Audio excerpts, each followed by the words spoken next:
Well, good evening and welcome to Darling Stadium here in Hampton, Virginia for some Friday night playoff football. It is the York Falcons visiting the city of Hampton to face the Phoebus Phantoms. This is Frank Edgar along with Wube Gabre and our cameraman tonight, Steve Fryer, to bring you this ball game, LSC 48.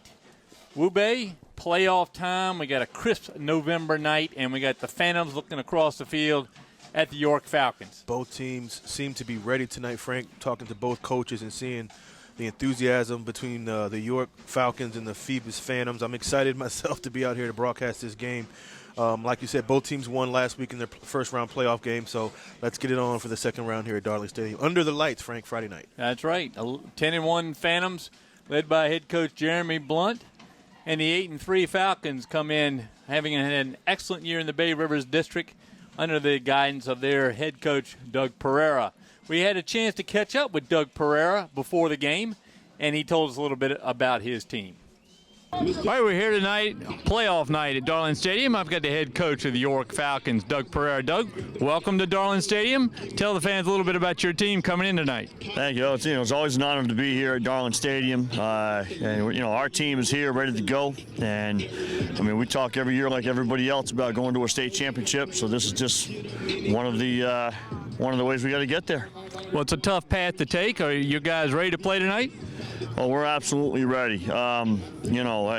We've talked all week about the fact that this is a very good team over here, but it's not the only very good team we've played this year. And we just have to line up and do our thing, play it our way. Well, you got a pretty good quarterback in Ramsey Hyatt. Tell the fans a little bit about Mr. Hyatt. Well, Ramsey is a 4-year starter for us. His first high school pass as a freshman went for a touchdown, and so we knew we were going to have something pretty special from there. He's done a great job for us over the years, handled a lot of adversity, and he's a special kid. Now on defense, we're going to keep our eyes on number 45, Jake Very. What do we see out of him tonight? Very hard to block. Relentless player who very quick off the ball and just really disrupts offenses, left and right throughout the year. Well, he's going to see a good one tonight, and we look forward to seeing him. I tell you, we've been reading a lot about your kicker. Tell the fans about your kicker, because he's getting a lot of press lately. Well, when you get the opportunity to kick a couple of game winners, I guess it happens that way. Zach is a great kid, works hard, and he's just become a consistent kicker. And, that's exactly what you need. He's kind of an ice type of guy, and, we'll tell him, hey, just go do your thing, and he gets out and takes care of those kicks for us, so we're pretty happy. This is the time of year that kickers really have to shine. Oh, yeah, absolutely. Well, very good. Great to have the York Falcons here. Good luck tonight. All right, hey, thank you very much. It's an honor to be here. Coach Doug Pereira, York High School. All right, good to hear from the coach. Good to have him back here. His father and uncle, Hampton Cravers, back in the late 40s and late 50s. Coach told us earlier, even before that interview, they just want to play their game. And their game is a good combination of passing and rushing. Yep, they want to play their game. They just came over here to play football. And in fact, they didn't really mention the team they're playing against all week. They didn't want to be a part of the mystique. They didn't want to get caught up in the Phoebus Phantom history. They just want to come over here and play another game here at Darling Stadium. Considering it's only the second time in history, Frank, that they've played at Darling Stadium here in Hampton. So the last time they played was a 2015 playoff game in which Phoebus was victorious. But Frank, they come in with a 8-3 record after the playoff win last week. And looking at them on film and looking at some of the stats, you can see what kind of team they are. It's a good team led by Ramsey Hyatt, the quarterback. 58 for 134 on the year through the air, 770 yards. And only 8 interceptions, 12 touchdowns. His longest TD, a 72-yarder. So Hyatt to lead his crew out there. Their leading running back is Cassidy, who's got 189 attempts, almost 1,000 yards, Wube, with 8 touchdowns. So 20 touchdowns between the quarterback and the running back for the York Falcons. And we haven't even talked about the hero of the last few weeks, Frank, the kicker, Mr. Eagle. Yep, Zach Eagle wearing number 29. He's got a great leg. Yeah, his no pun intended. His ball's been flying in the air. It had been. He's been terrific. Yep. You see the captains out there now. The Phantoms with their backs to us. They're in the home blue with the white and gold numbers and the gold helmets. York in their white jerseys tonight with their blue helmets. The captains out there, including the Offensive Player of the Year in the Peninsula District, Barry Hargraves, number 4. We expect a lot out of him tonight, and we were able to catch up with his head coach, Jeremy Blunt, before the game to talk about Phantom time here in November. We're here with head coach of the Phoebus Phantoms, Jeremy Blunt. Second round of the playoffs, Coach Blunt. Phoebus Phantoms ready tonight? Hey, you got to be ready for this atmosphere, man. It's a lovely thing. Beautiful night. You can't ask for a better night. Right back here in it, man, and makes fun for some exciting football, man. I was telling one of your assistant coaches earlier, November and December is Phoebus Phantom time. Oh, yeah, absolutely. It's one of those things, man. We've taken it for granted in years past, man, and, we just want to really focus in and dial in on the little things right now, man. It's all about patience at this point in the season. Everything you've worked for comes down to these moments and understanding that it's going to come through focus and patience. And, our team is really geared on that understanding, focus and patience. Well, you had some good news this week. You got Chris Daniels, the quarterback, back on the field. What does he bring to your program this year in particular over the past years? Just a better understanding of what we're trying to accomplish offensively. We could have used him last week, but we decided not to. Our backup quarterback, John Tucker, was doing a great job for us. And, if you can give this kid an extra, week of rest, man, it always goes a long way. So, he understands what we want to do offensively, much like Tuck does too. However, he brings another dimension to the ball game, and, it's just something special. I know I like to watch your fullback, Kamani Robinson. I like to see he leads the running backs through that line as well as anybody. Have you worked with him tonight and looked at some of the films from York to see what they're going to do against him? Oh, yeah, he's going to have to be physical. It's some traditional fullback style of play back there, man. Something that you guys have seen and grown accustomed to throughout the years watching Phoebus High School football, and we've had some great ones in years past. This young man understands what's required by our fullbacks, and he lives that life all the way through. Just makes it really exciting to watch him play. And of course, the news has been very quiet about the Player of the Year, Barry Hargraves. This has got to be a time of year that he really looks forward to. Oh, yeah, his senior year. The kid's been in the program since 8th grade, and comes down to these moments right here. And, you can see the glow in their faces. You can see the glow in particular in his face, a kid that's been here and done that in this program. And it is exciting. It's exciting to watch that maturation process go through. And it's exciting to watch him now in that leadership role. Well, I want to congratulate you on being named Peninsula District Coach of the Year. You've got several first-teamers on your squad, one of which is your kicker. This is kicker time of year. What do we see out of Mr. Wallace this year? I mean, he's just been consistent. He looked at me in the eyes during the offseason after that Hopewell loss when we lost by an extra point, and he said, Coach, I'm going to be ready. And the kid committed himself the entire offseason, along with Cameron Moss. They push each other. So it's a beautiful thing to watch that friendship, watch that bond, that brotherhood grow in together. And those guys, they're football players. They don't just kick. Those two kids, they do everything that the team does. Lift weights, they do it all. So it's a beautiful thing. All right, how much has that loss last year inspired you throughout the year and then now in particular going into the playoffs? It was a reminder. You can't take any moment for granted. You can't, not like we look past any particular opponent, but just understanding that when the moments are here, you got to take advantage of them. We've had a whole year to really sit on that and process that and move past that and use that as an opportunity to just get us better and help us make sure that we take care of every little thing, every little detail. Well, you've done that all year long. Congratulations on a great season and a first win in the playoffs. Good luck on getting a second tonight. All right, thank you. Coach Jeremy Blunt, Phoebus High School. All right, we're back from talking with Coach Blunt, and as always, great to catch up with the coach. And he's right. This is the Phantoms' time to shine, and they play their whole year for November and December. Well, I mean, you said November, December. Look at the postseason. Look at the awards, Frank. Coach of the Year goes to head coach Jeremy Blunt. Offensive Player of the Year goes to Barry Hargraves. Defensive Player of the Year goes to Corey Wilson. First team was the quarterback, Chris Daniels, and Jalen White was the first team running back. So they almost did a clean sweep of all the awards, and that's why they're still playing, Frank. Have great coaches and great talent. They come in with a scrappy York team, but if Phoebus plays their game, they should be fine. Well, Phantoms come charging on the field here now with all the noise with the band and the horns, and they've had the music going for the last 45 minutes as they get warmed up. Ube, they look ready to me. Yes. They are physically larger than the York Falcons. The York Falcons, though, led by a man is not that large, but a guy, Jake Very, who is just one monster on the defensive line. So it's going to be an early matchup here, Phoebus offense against Very and his defense, to see who can control the line of scrimmage. Well, he's listed at 5'7", 225. We saw him up close and personal, Frank. Low center of gravity, kind of a stocky kid. So he's going to give Phoebus some fits on that offensive defensive line. All right, we've got our officials tonight from the Peninsula Football Officials Association. Our referee tonight, David Gear. The umpire is Bernard Banks. The head linesman, Mark Fry. The line judge, Tim Mallory. Zach Fitzke is the side judge. Daryl Champagne is the field judge. And the back judge is Lee McGuire. And, of course, Herman Drone, our always companion up here, working the clock. Thank you to have Herman here. He had some new glasses on tonight, so he's ready too. So you're saying he can actually see the field now? He can see the field now. In the playoffs. That's good news. Playoff mode there, Drone. Playoff mode. All right.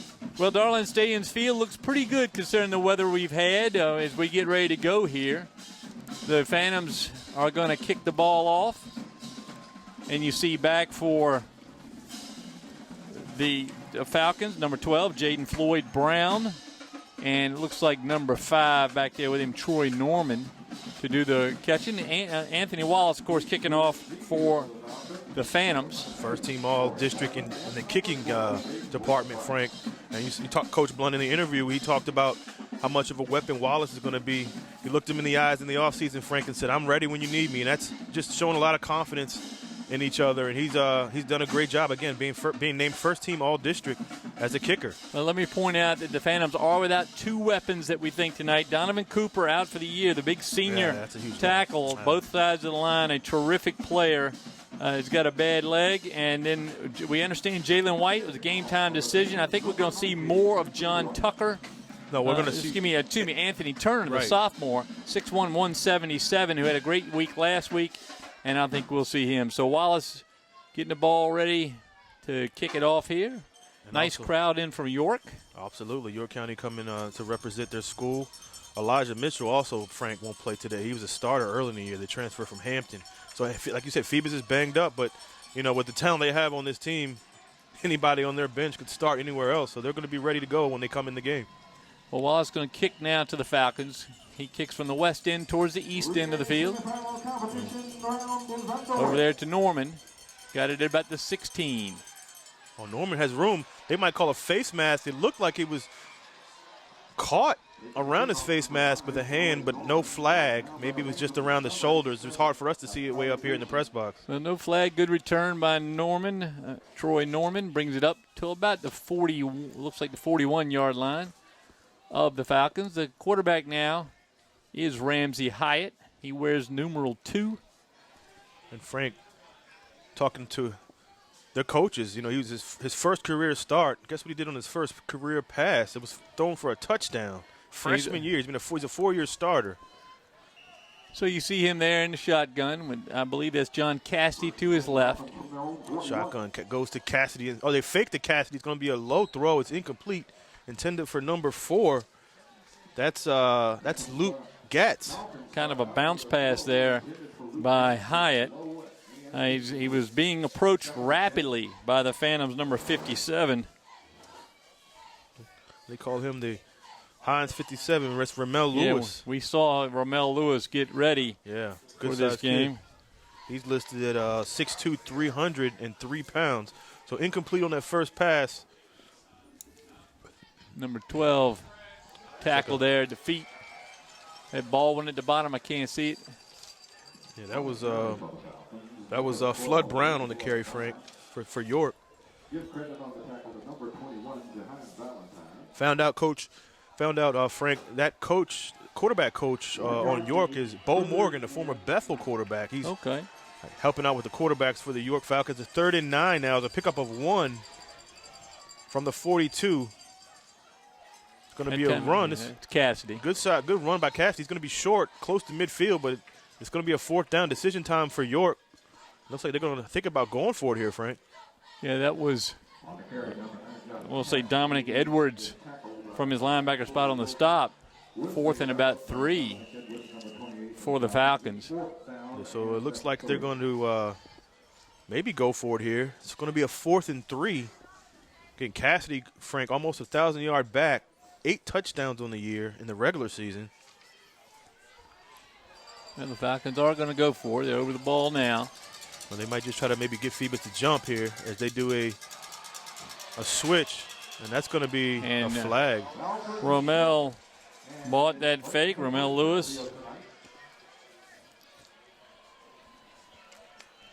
And the junior is going to cost his team 5 yards. Again, Frank, we talked to Coach Blunt. They were missing a couple linemen, in particular Donovan Cooper. So Lewis comes in not a normal starter. No, he comes out, and Malik Hardy goes in for the Phantoms. Now 1st and 10 for the Falcons. Cassidy still back there with his quarterback. So Hyatt is going to do a pitch. A double pitch there. It's going to be the Cassidy kid gets it down the field, and that's going to be close to another York first down. Well, the handoff was to Rashad Stepney, and then Stepney pitches it wide. That's like a rugby play, isn't it, Frank? Yep. Cassidy takes it up over the 40 down to the 35-yard line. 1st and 10 now for the Falcons. So a little trickery there by the Falcons, trying to get the ball moving, and that's their second first down on this drive. Whatever works. Got the penalty, and now they get the first down runs. 1st and 10 from the 35. York, the 4th seed in this Class 3 playoffs. Shotgun is Hyatt. That's Cassidy took the direct Cassidy again, snap. right up the yeah, you're right. It's right up the middle, Frank. Another big gain by Cassidy. And now he's well over 1,000 yards if he wasn't before this game in rushing. With the middle opener there, I think Edwards again on the tackle.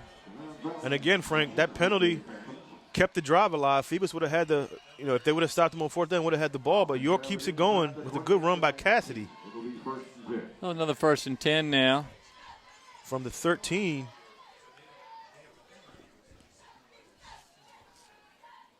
This time it is a quarterback, and he's tackled quickly in there by Austin Gilliam back in the starting lineup for the Phantoms. He got him quickly at the line of scrimmage. Gilliam with the green towel there. Great to see him back, Frank. Yep. He was out for a while.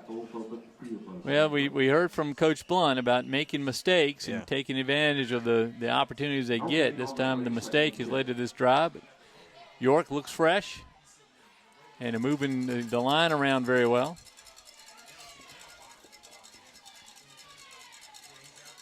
York, this time it goes like a double pitch. A good run by, it looks like is that number 5? Troy Norman, who brought the kickoff back. He's down to about the 15-yard line. Almost looked like a wing tee or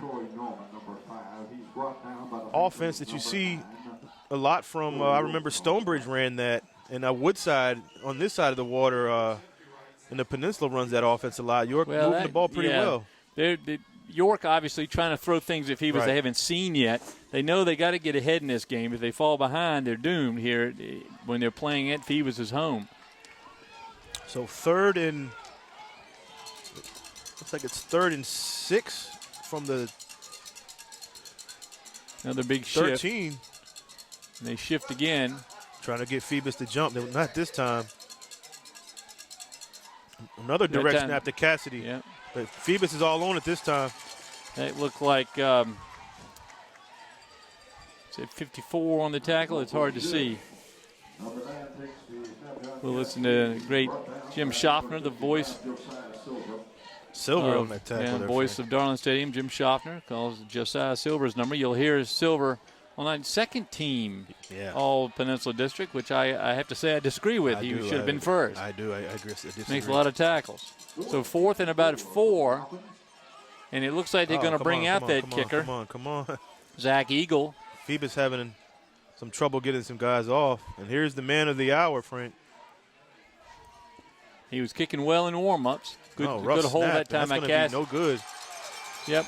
Tough snap. Looked like a bad snap, and maybe got a piece. The Phantoms got a piece of it. So no score for the Falcons despite 3 first downs. And the ball's turned over now to the Phantoms. Now, this is going to be an interesting matchup. Here comes Very, number 45, the defensive end for the Falcons. Keep an eye on him for sure. Well, which way he goes, so goes the Falcon D. And I'm sure Coach Blunt has his front line ready. Josiah Silver on the front line. Romel Lewis on the front line. See there on the left side. Barry's over there with them. Very relentless, Frank. And they're going to go with Daniels at quarterback. Looks like Turner's in the backfield. Daniels in the shotgun. He's going to pitch to Turner, the sophomore. He comes outside, gets a good gain, gets a pop, and goes out of bounds. Looks like a gain of maybe 8 or 9 on that one, Frank. Well, that time knocked out of bounds by Jaden Floyd Brown and assisted by Luke Gatz. That time very trailing the play. Turner picks up almost 6 yards, about 9 yards. Yeah, got 9 on that one. Goes outside, uses his speed. Again, no Jalen White to start. I don't see him on the sidelines. I see him dressed. Yep, so it's going to be Turner tonight, number 7.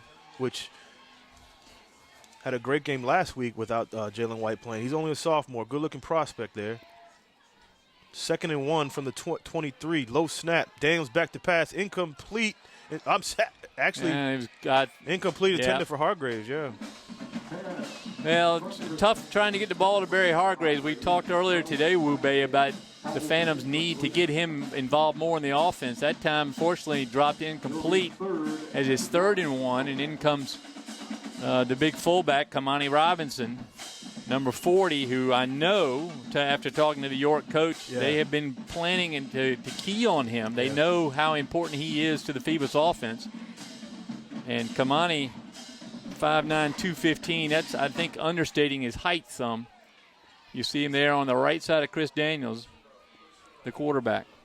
3rd and 1 from the 23. Daniels under center. It's going to go to Turner. Turner gets the first down and more. Good tackle out there by the Falcons. Looks like number 22, Justice Fisk.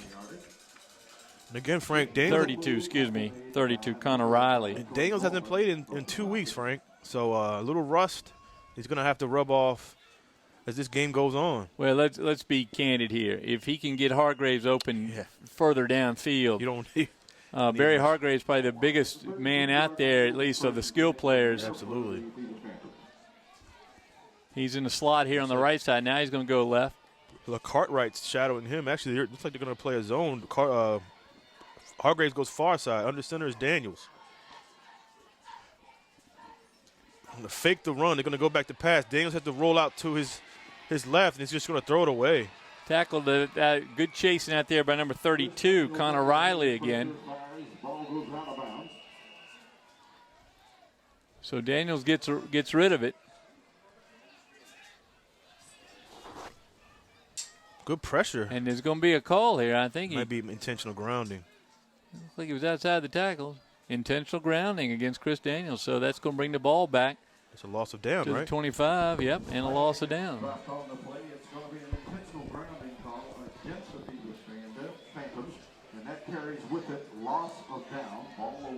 There's a major leaguer, retired, Wayne Gomes. Just comes in the building here at Darling Stadium to watch his alma mater. So Daniels gets a play from Coach Jeremy Blunt and back in with his team. They've gone the wrong way here in this set of downs. Yep, 2nd and 23. That should be a loss of down.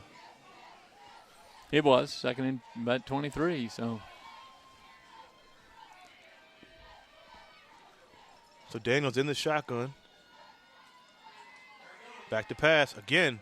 Pressured as that York defense is really coming at Daniels. It's going to be a pass that's complete. Looks like that's going to be Latrell Smith. Just gets right back to the original line of scrimmage. Good play by Daniels to get away. Great play by Daniels, showing he's got all the mobility he's had all year long, despite getting dinged up a couple weeks ago. Luke Gatz on the tackle for the Falcons. The York defensive line, though, getting in the face of Daniels, though, Frank. Well, don't you think those assistant coaches aren't going to talk to the Phantoms about that? Again, very wearing 45, but that time a couple other Falcons chasing. Cartwright also in there for York, number 1. You got Marquise Morris, I think it's 51. Yeah, he's gonna be on Hargraves. Hargraves again. Look, he thought about going in motion, and they're gonna have to call a timeout. A little confusion on the Phoebus offense. I'd say a lot of confusion. Is Hargraves and Tylen Baldwin having a discussion. Well, the Phantoms, the last remaining Peninsula District team in the playoffs this year. A shocking week of defeats last week. Yeah. A lot of talk, Wu-Bei, about the decline in Peninsula District football. We certainly have seen some great games this year. We saw the ascendancy, I think, of Kecoughtan in particular made its presence known this year. I think Coach Coley did a job where he certainly would have been in the discussion for Coach of the Year. I thought he should have been. But, I mean, again, Coach Blunt is definitely deserving. I'm not saying that. I'm just saying the job he did for Kecoughtan to bring them back from 3. They were 4-6 last year, 3-7 the year before. To bring them with 7-3 on this year's season. I mean, Phoebus always makes the playoffs and always has a good record. But, great job by him. Well, and the disappointment around the Peninsula District. Warwick got a hot start this year and made the playoffs, and they got beat.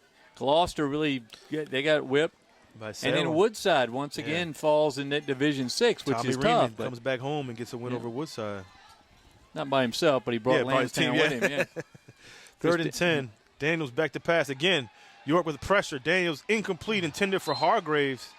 He had Tucker wide open and Latrell Smith in the post pattern. Flood Brown on the coverage, Jaden Flood Brown. So 4th and 10, and you're going to see the Phantoms punt the ball. Hargraves not happy about that. I think he thought he got his arm pulled as he made the turn. That's all they need to do to get him mad. Usually when he gets mad, he takes care of business on the field. That's right. Phoebus back to punt, so a stop on the Phoebus side on the special teams, and York stops Phoebus on a 3rd down. It's 4th and 10. High snap. York's come in, almost gets the block. Good punt, though. And it's going to take a Phoebus bounce. It's going to go to about the 25 and still rolling. About the 24-yard line, Frank. So a great punt out there by the Phantoms, and they're going to put the York Falcons back a little further than they were on the first drive. So 2 drives down here, 1 for each team, and neither team moved the ball into the end zone. The Falcons certainly moved it a great distance, benefiting from a penalty on 4th down. And surprisingly, Cassidy and the running game was their main MO that last drive. Only 1 pass, I think, from Hyatt. The rest were all runs by the York offense. Well, there's going to be some discussion, I'm sure. So we'll see how the line reacts.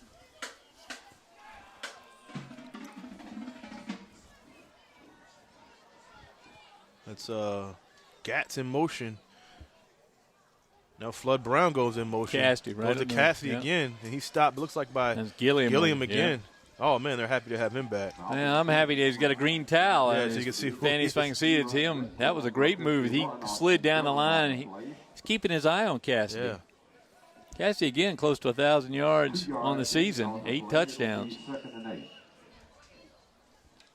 Ramsey Hyatt with quite a complex offense so far. They've shown us a lot of motion, a lot of movement. Well, he's a 4-year starter, so he's well equipped for this job here in his senior year here at Darling Stadium.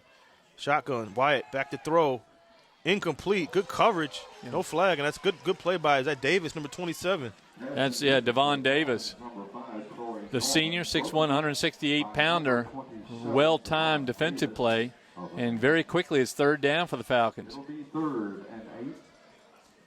The crowds come in even more on the York side, and the Phantom side is filling up slowly. 7 o'clock start here on a brisk November night. Well, Frank, you've always said Hampton's like an L.A. crowd, so. They do get here a little late. Of course, with the traffic you and I experienced just trying to get here early. Yeah, exactly. It's amazing we all get here. 3rd and 8 from the 27. Hyatt in the shotgun. Phoebus showing blitz. It's going to go back to pass again. This time it's going to be complete. Good throw by Hyatt. That's complete to number 5, and that's Norman. Tylen Baldwin makes the tackle, but he's beat off the line of scrimmage. Norman just flew right by him and into wide open territory. So a 1st down picked up by the Falcons. Good play by Wyatt on that pass. I'm sorry, Hyatt. That was a sharp pass, and he's very patient back there. The Phoebus line, being flummoxed up there on the line of scrimmage. That was on 3rd down too, Frank. Big play by them. This time it's Cassidy. He tries to go inside, but that Phoebus defensive line comes to play today. Yeah, that time there's no doing on that one. Is Joshua Austin right at the feet of Cassidy. Helped out there by number 55, Josiah Silver. Silver is a name that you don't expect him as a defensive end. He's 6'1", 186. was as strong as any defensive end in the Peninsula District. So gain of 1, 2nd and 9 for York. Hyatt in the shotgun. They do a lot of movement and motion in this offense. There's another player in motion. It goes back to Cassidy. He's stopped behind in the backfield. Is that our guy? That's like I think it was 55. Silver. Josiah Silver. We just talked about him, and he makes a play. I got to check the replay on that to be sure he didn't start in the backfield with the Falcons. I certainly think Cassidy didn't expect him. So 3rd and 11. Phantoms come in with a whole group of new skill players. Coming close to us, Troy Norman. And it looks like Stephen Graham in the slot on the left side. They've been successful so far on 3rd downs as York. So it's going to be 3rd and 11. Well, it's number 6. It's goes on back the to move. pass. They're going to run a screen to Cassidy. Yep. Phoebus is all on it, though, Frank. Good play by the defense. Well, Cassidy's facing the brunt of the Phoebus defense so far. That time, Phoebus is number 9, Corey Wilson, Defensive Player of the Year. Held Cassidy to a gain of about 6 inches. Maybe a little bit longer than 6 inches, but not quite a yard, and the punter comes in. That's Cassidy. Goes right over to punt, and it's going to be Hargraves back to receive. Most dangerous man in Peninsula District. That's from that position. High snap. Yeah. No pressure, though. Short punt. Hargraves wants it. He's going to let it bounce. And it's going to take a roll for the Phantoms back to about the 38-yard line. Downed by Anderson, JT. And so a punt.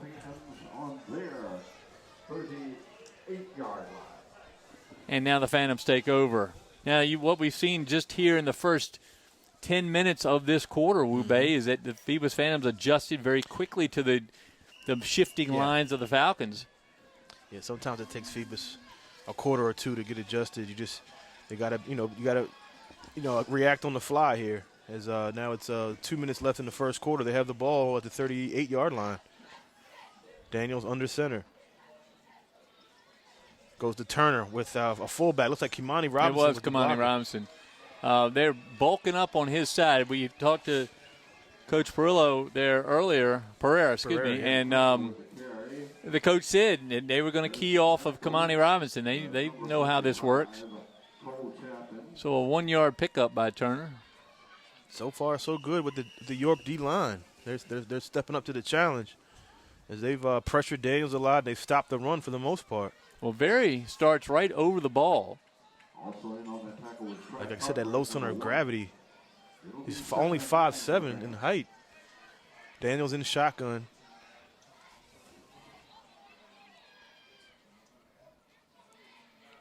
Good block by Turner, but this one, Daniels has nowhere to go, and that's not a good play by Phoebus.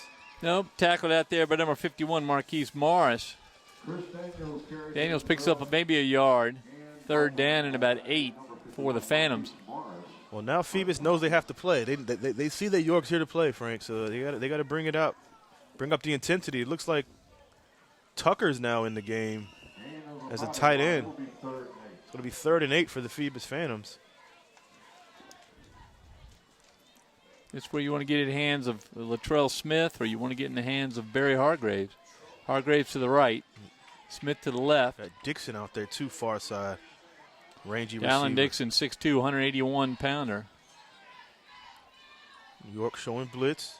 Here they come. Daniels in the shotgun. He gets rid of it quick. It goes to Tucker. He's wide open, and he drops it. He was open. He could probably still be running. Touchdown pass, yeah. Got to catch that. John Tucker, the senior, 6'1", 190, just has it drop out of his hands. It is a brisk night, but that ball delivered right there. His teammate's going to give him a pat. So does Coach Blunt. That's one of those little mistakes we're talking about. Yeah, man, you can't let teams like this hang around. You got to connect on those. Another punting situation for Phoebus. 23 seconds left in the quarter. 0-0 score. They had a good punt last time. Oh, it's off the side of his foot. Still takes a pretty good bounce, though. It goes to about, what, the 34-yard line. Not a bad, not a great punt by any means, but not too bad. That punting being done by Devontae White.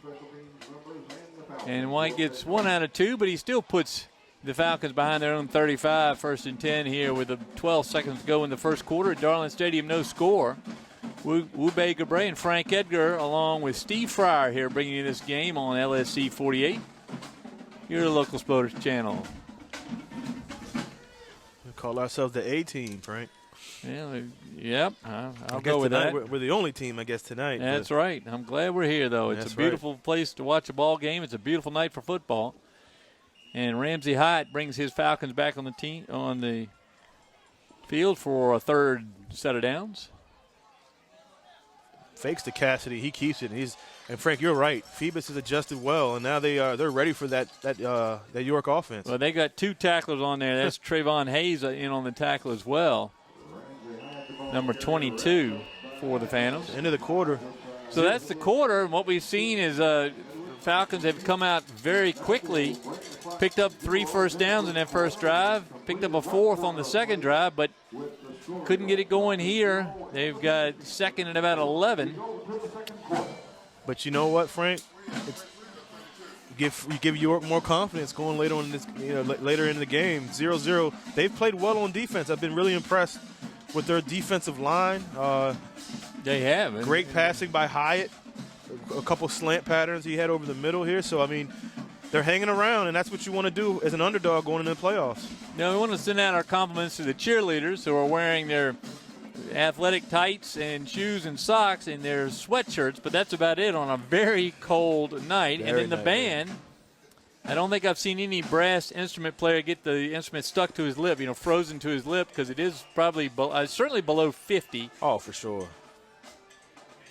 And it's a brisk, but a beautiful, clear night here in Hampton. It's dried up nicely after the rain the last few days. Yeah, it's been raining, I think, since Tuesday. Wednesday, and Thursday it rained, and luckily today we had a pretty good day in the mid-50s. Yeah, my son's up in Vermont. With got snow, 8 inches of snow last night. I'm sure. I saw a video this morning of them cleaning their cars off for the first time this year. All right, so 2nd and 11 here at Darling Stadium to start the second quarter. The York Falcons with the ball. This time a fake pitch, and the quarterback gets met in the middle and drilled backwards. No room in the end for Hyatt there. They tried that fake play to Stepney, and then the double pitch, but that one didn't work. That drops another yard back. Yeah, you see Phoebus really adjusting well, like I said earlier, to anything York can throw at them, and now this is a huge 3rd down and 11. If they can get them to punt, you would think Phoebus would have pretty good field position on the offensive side. So the big line comes up. Off balance. They got 3 linemen on the right side of the center. And this time they go behind that big line, and it's the quarterback, Hyatt, who gets met about 3 yards downfield. Looks like he got driven back another 5 yards. Jahan Valentine in on the tackle there, as was, I think, Austin at the bottom. So it's going to be 4th down, and Cassidy's going to go back to punt. Hargraves again to receive. He's at about close to the 30. Yeah, this is one of these games where if you can get Barry Hargraves the ball, he's going to be hard to stop on a cold night. So Cassidy with the punt, a good one this time. This time Hargraves is going to – it hits off of a York helmet. It should be down where it was. And it hit off the York. They're going to bring it back as the official watching the play, but he certainly watched the spot where the helmet was done, so it's down there about the 33-yard line of the Phantoms. Another good showing of just knowing the rules as Hargraves let that ball go. And special teams is always a department that a lot of teams don't work on as much. You see a lot of the kids not really understand the special teams to let the ball drop on a kickoff and not really being aware on punts. But Hargrave was very alert on that one. 1st and 10 Phantoms. They come out.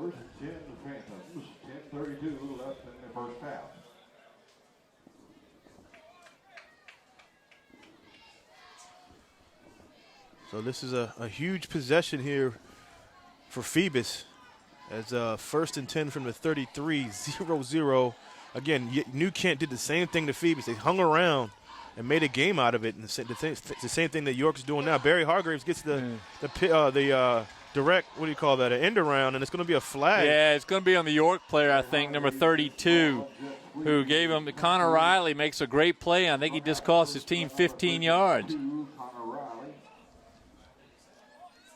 It's unsportsmanlike conduct. It was the call. I think he's made out there. Flags at the 35-yard line. Dead ball. I think called a play up in the chin. Is that going to be against Phoebus? Against Phoebus. Wow. So a 15-yard penalty from, well, if you drop the flag at the 35, that's about a 21-yard penalty against the Phantoms. Puts them back to the 14-yard line. So, Frank, Phoebus going the opposite way. And, again, you keep York around. Well, big mistake there by the Phantoms.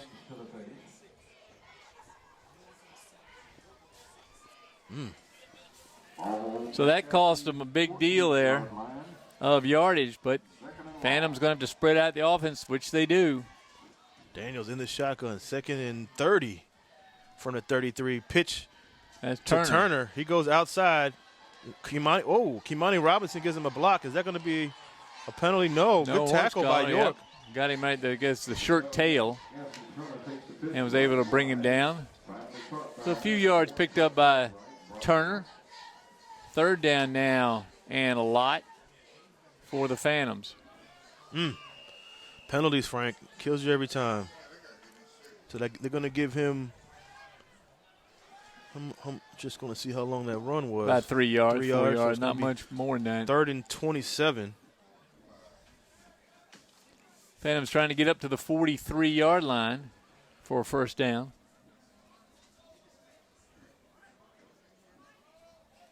Man-to-man out here on. And you know what that means. Go to your playmaker. Yeah, Latrell Smith and Barry Hargraves. 2 of their best offensive players on the same side. Pressure's on Troy Newman and Stephen Graham. So far, they've played very well. Very well, yeah.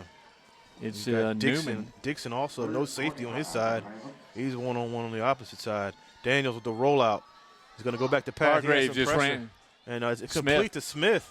He goes out of bounds, but that's well short of a 1st down. Yeah, that was tempting for Daniels to try to get it to Hargraves. He had his man Norman, cornered in the middle of the field, but Daniels saw Smith, and he delivered the pass and the completion, but short of the 1st down. So 4th and 9 for the Phantoms, and Devontae White back to punt.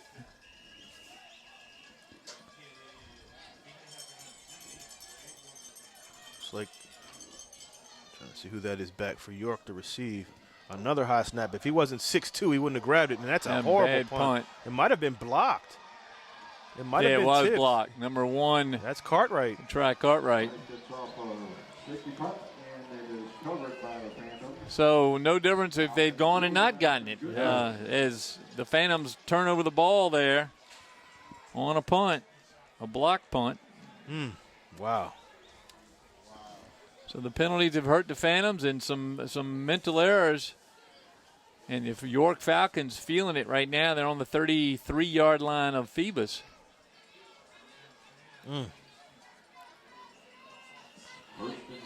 Hanging around, Frank.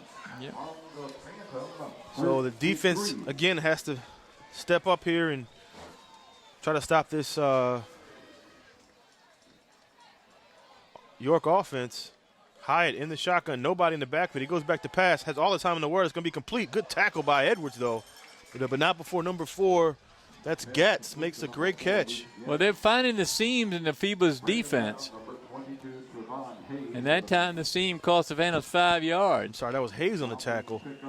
And the Falcons ready to go. 4, and they're speeding up the tempo here. 4 receivers on the right side, or 3 on the right side. Yeah, they're changing up now. Going back to pass. Hyatt, quick passes. He's pressured, and he's going to be sacked. That's Silver, it looks like.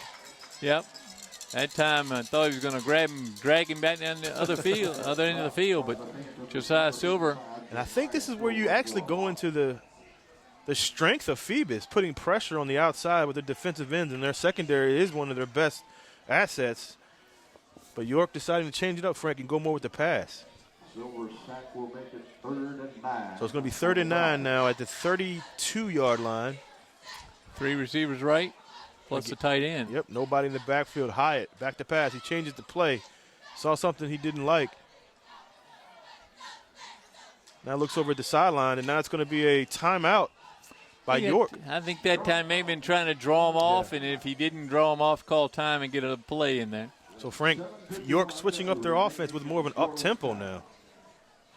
Anything to throw something new out there at the Phantom. They adjusted very quickly to the trick plays of the first set of downs. Kind of like what I saw over at Todd last week, Frank. Woodside runs a wing tee the whole year. Last week, they don't run the wing tee at all. They spread Lanston out, and they still, you kind of confuse your team. Yeah. So maybe York, I haven't seen much of York this year, but I assume that they, with Hyatt being a 4-year starter, he can pretty much do it all for that team. So what we've seen 2 drives by the Phantoms that were hurt by penalties, and 1 drive where the drop pass cost them. The so drop pass was probably 6, yeah. So we have a 3rd and 9 for York. Yeah, big set of downs for York here. Big play because they want to keep this drive going. They started deep in Phantom territory. They're going to set the same receivers out to the right with the tight end on the right and a receiver left. Let's try Cartwright up top. Again, Hyatt in the shotgun. Nobody back there with him. Goes back to pass. Little pressure by Phoebus. He's going to go deep. That's going to be a pass interference call. They're both going for the ball. Looks like one actually pushed off. That's Cartwright. They're going to call it possibly on Phoebus, and that's number 27, Davis. They're talking now. Oh, man, they're fighting for the ball. No, I was going to say Davis seemed to have his back on the receiver. I didn't see him push anybody. Man, he turned to the ball. Pass interference against Phoebus. Boy, Phoebus. Oh, man. Another penalty. Yep. 35 yards and penalties now against Phoebus. Well, first down and from the 17 now, the Phantoms. They cannot afford this. They got to get on them early. And, again, you leave York hanging around, and they have all the momentum and all the confidence to win this game. This is the same round, Frank, last year that Phoebus was knocked off by Hopewell. Yeah, Hopewell went on won the title. And, of course, the year before that, Blacksburg came down here and won. They won the title as well. Yep. Direct snap. That's to 4, Norman. Man, good play. And Troy Norman. And that's our guy, Kimani Robinson with the tackle. So the fullback playing a little defense. Takes down Norman. 1-yard loss. So Robinson in to help with the defense. It'll be 2nd and 11 for Falcons. So it's a loss of a yard. Again, the defense, you're putting a lot of pressure on the defense. They've been on the field a long time, Frank. Yep. 7 minutes left here in the second quarter. Hyatt and Cassidy. He goes to Cassidy. Cassidy up the middle. He's got somebody had his jersey there. I see the legs of the Phantom player that had his jersey. So another huge 3rd down coming up now for. That was Dominic Edwards had a piece of him. Silver in on as well. So about a 4-yard pickup. But 3rd and 7 now for the Falcons. Phantom defense stiffening again. Up top again is Cartwright. Cassidy fake. It's going to be a pass. It's going to be incomplete. What a tackle. Yeah, that's Hayes. Jaden Flood Brown paid for that. No, actually, that's number 27. That's Davis. He had a pretty good game. Davis who had pass interference. Yeah. So 4th down now. They're going to bring their kicker out again, Zach Eagle. And why not? The first one was blocked. Had a kind of a high snap. It's going to be a 31-yard field goal for Eagle. I mean, he's been the man of the year for them with 2 game winners. This would be a huge momentum boost for York if he can punch this in. First one was blocked, I believe. Stephen Graham with the hold. This time it's a better snap, and it's going to be short. Short or blocked again. Oh, man. So nothing for Eagles. So the kicker, who comes in highly advertised, can't seem to get it off the tee without getting it blocked. That time the Phoebus line surged forward and was able to get a hand on it. The ball's going to turn over. They get the ball 1st and 10 from the 20. Special teams is part of the game, and Phoebus is doing their part, blocking a couple field goal attempts, but still haven't been able to punch it in the end zone yet. Night getting a little chillier up here, Woo-Bay. Yeah. Until I got my Diet Coke heated up. Playoff weather. It is playoff weather. Phantoms out again. So Daniels in the shotgun. Kimani Robinson back at that fullback position. 1st and 10 from the 20. Daniels under center. It goes to Turner. Turner can't find any room. Nothing there. I mean, you got a couple yards, but certainly not the holes we've seen him run through. That time, 2 fullbacks, Robinson, and on the far side, who is that? Austin that comes in and plays at fullback. It looks like maybe Hargrave sometimes does it, but I'm not sure. Let me see if I can get a number. Well, they started against Lake Taylor. The only loss of the year was against Lake Taylor in a very hard-fought game. They were playing both fullbacks on the side. That's Daniels, 82, on the other side of Robinson. Tyrell Daniels. Goes back to Turner. Can't get through that line. Nothing there. Number 40 with the first grab, Jackson Daly. He knocks running back. At the bottom of the pile is Very. And 3rd down and 8 for the Phantoms. They need to go to the air here and try to loosen up that middle. For sure. Well, they had the touchdown pass drop. And so they're getting some receivers open. It was 7.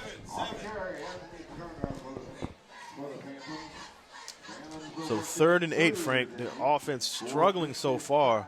Cannot get a running game established. And again, they're without the services of number 12, the junior Jalen White.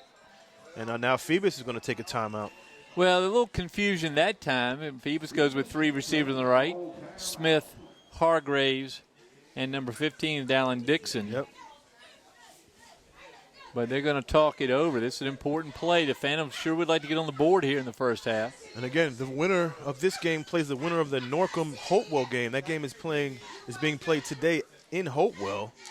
Last time I checked, Norcom was up 7-6 in the first half. Norcom with a okay year, but they always play tough in the playoffs. It's a gritty school, a gritty team every year. Well, they had a lot of injuries early on, and they're just getting some players back. Because they had a big win over Lake Taylor this year at their homecoming. Yeah, Lake Taylor up and down this year, but played Phoebus very well. It was one of our best games we've had in a while. Had a little controversy at the end, but great game nonetheless. You mean the pass that was dropped? Yeah. That was counted as a catch? That was just a little bit of controversy. So 3rd and 8 from the 22, 4:45, Frank. A little surprised here at Darling Stadium. It's 0-0. The 4th-seeded York Falcons come into Darling Stadium and have shut out the Phantoms so far. Daniels back to pass. He's pressured again, and he's going to get away from a would-be sack, and he's going to throw the ball. It's going to be complete. It looks like that's Dixon, number 15, and he's going to take a good catch. I thought the ball was overthrown. Well, what a play by Daniels just to get away from about 4 Falcons had a hand on him. Oh, man. Good block in the backfield by Silver. Yes. I think it was Josiah Silver with a great block to free up Daniels and let one go downfield. And that's where I thought it was going to be over Dixon's head, but Dixon extended, and he used that 6'2" body of his and got that catch and rumbled down the field. So a big play by Chris Daniels. We saw him throwing pregame. We thought he was throwing very well. He looked good form, back to mid-season form now, even though he's been out a couple of weeks. That could be the break that Phoebus, the big play that Phoebus needed is this time Turner, big hit by number 51. That's Marquise Morris, who's been in a couple tackles already. Morris is the 5'9", 172 junior. Put the wood on. You know, they are not tall. I just get there. It's a York High School is not. They don't have a tall team, but their low center of gravity is holding up well against the larger offensive linemen. It is for sure. You see there in the foreground, Dickie Van Dyke, the assistant coach, with his tape on his fingers, giving the plays to his line. Phantoms come up over the ball, 2nd and 8. Yeah, they gave him 2 on that. 2nd and 8 from the 15. Turner again in the backfield with Daniels. Daniels, another low snap. He's going to go back to pass. Has a lot of time. He's going to spin out. Going to go for the touchdown. It's Hargrave, touchdown Phoebus.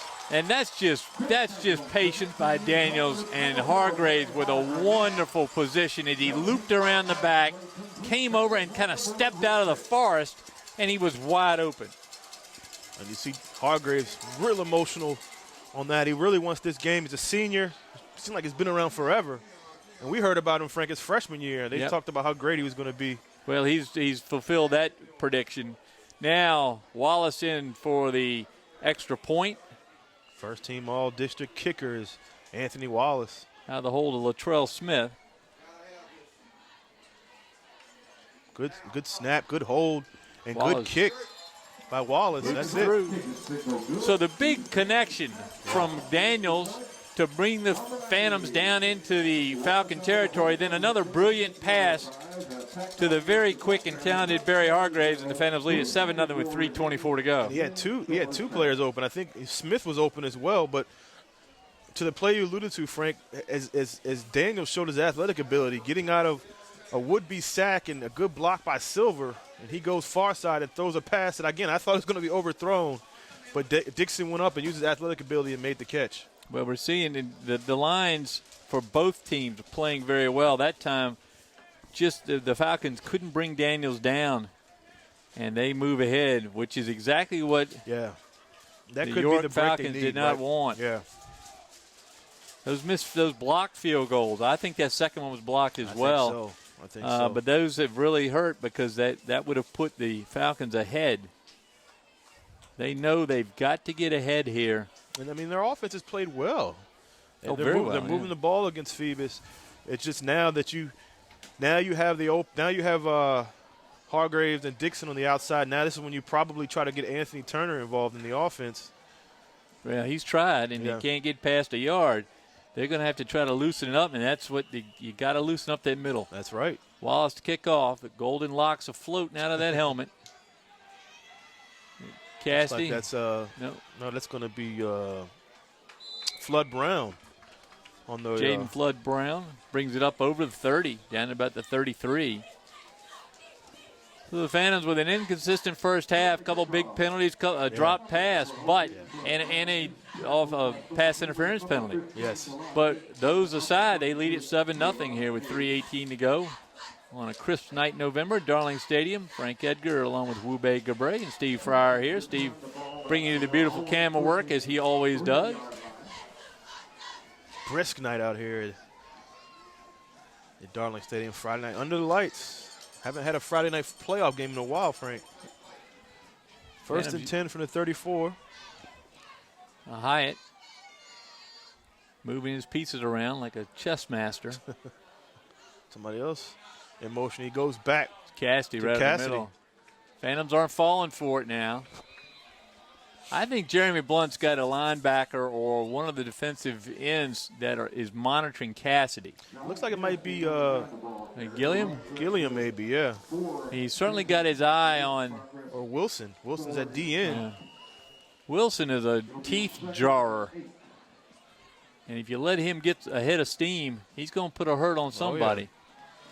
He comes out here covering the receiver in the slot, Jaden Flood Brown. 2nd and 8. Flood Brown goes in motion, then goes back. Back to pass is going to be incomplete, intended for Cassidy. Yeah, he was open, too. That bad pass by Hyatt. That one to drill. That's the second time we've seen him drop one in the ground, and that's probably a result of a cold, very hard football in this cold temperature and then chilly hands. So huge third down for York. 3rd and 8 now. York has lost a little bounce in their step. Yes, the big play from Phoebus.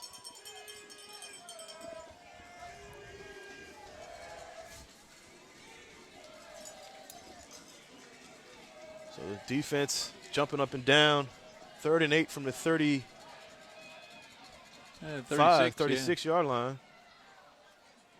Again, movement as they try to get Phoebus off track. Looks like it might be a delay of game. Yeah, it is. First penalty, I believe, called against the York Falcons. That moves them back 5. It'll be a delay of game penalty against the Falcons. Push them back.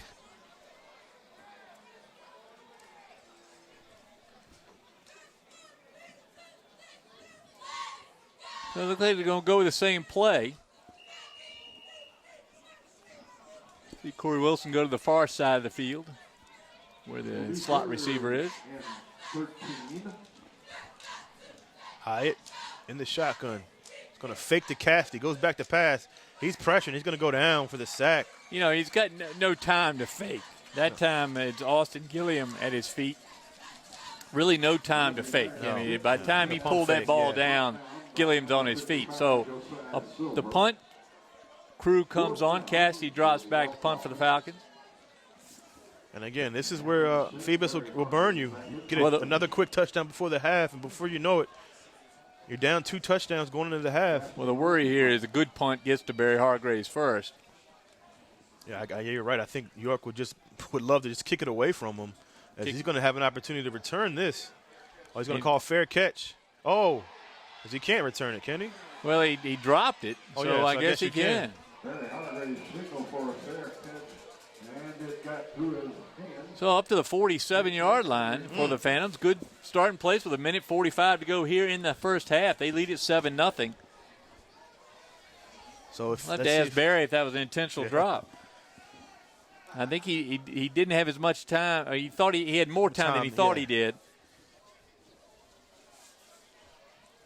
The discussion here about the call. Yeah, I think once you call fair catch, I think it's well, he did drop it. That means it's a free ball. I don't know if you can. I don't know. But the officials are going to tell us. Our crew from the Peninsula Officials Association. We may not always print out a lot of paper. There it is, David Gear's crew tonight. And sometimes lose our names and lose the names in the crowd. I love that Daryl Champagne. I love that name. Yeah. And they're going to give him the ball where it initially was stopped. So it's going to be 1st and 10 for Phoebus, the 47-yard line, Frank. This could be if Phoebus can punch it in before the half. And they will get the ball in the second half as well, too. Yep. As Daniels goes over to Smith. Looks like he sees something out there. They see Silver and Hardy on the left side thinking they can get a couple blocks.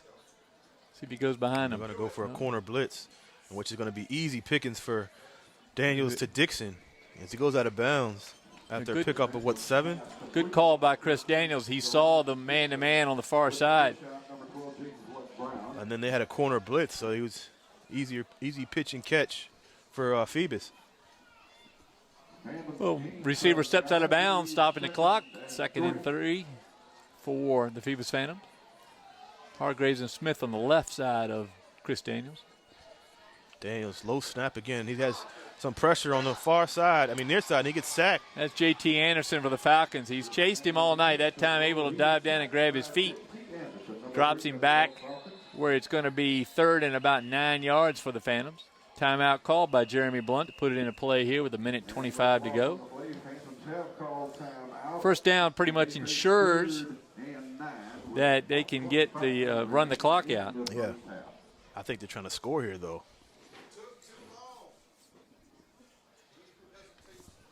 Well, so far we've been a little bit surprised with the line matchup. Yes, I have. The Falcons have done themselves proud here in the first half. But I've got to say, Jeremy Blunt, Coach of the Year in the Peninsula District, has done a great job of adjusting to the Falcons' somewhat tricky offense there in the first set of downs. And has been able to stop them ever since. Even when the Falcons got deep, or got that short punt and got the ball to start deep in Phantom territory. Still had the block field goal stopped that. Yeah. So 2 block field goals have kept them off the board. The life of a kicker.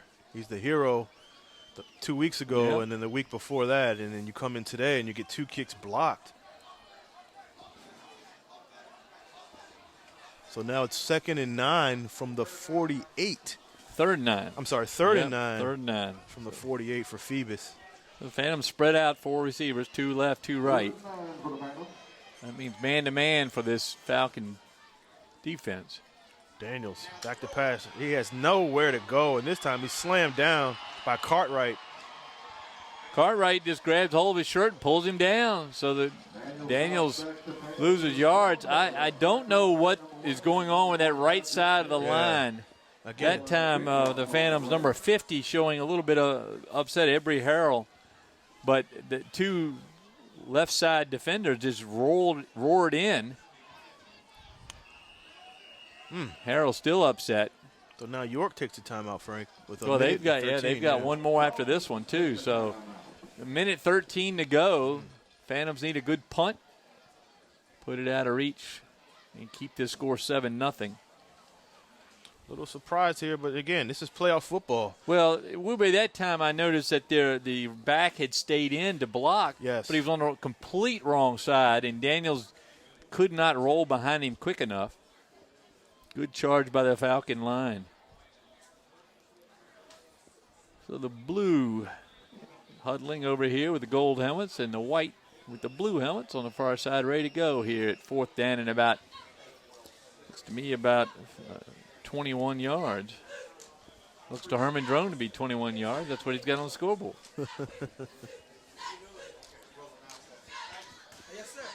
So it's a new punter. Looks like it's White.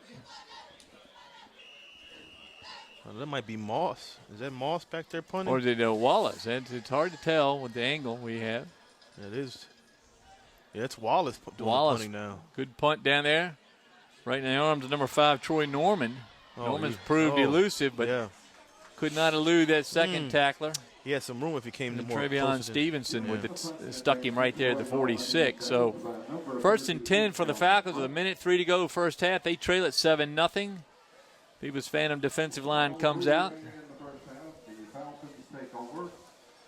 So 103 left, Frank, in the half. I guess you could say York, I mean, for the most part, should be happy about their first half performance, only down by a I touchdown. think they should be very pleased. Still not over yet. Still a minute left. As York's going to try to add on. No to the timeouts score. available to the Phantoms. They're going for it in here. And Hyatt's pass is going to be complete to Cartwright. Looks like it was intended for what is that? Is that Flood? Flood Yeah. Brown. And that time, that was an intentional play, good catch by Cartwright. Smith They're gonna trailing receiver a little bit. Looks like they're going to go try to spike it, I guess, if they can get the ball hiked and And he and does. Hyatt spikes it, yeah. So good play by Cartwright with the catch as they're moving into Phoebus territory now at the 33-yard line.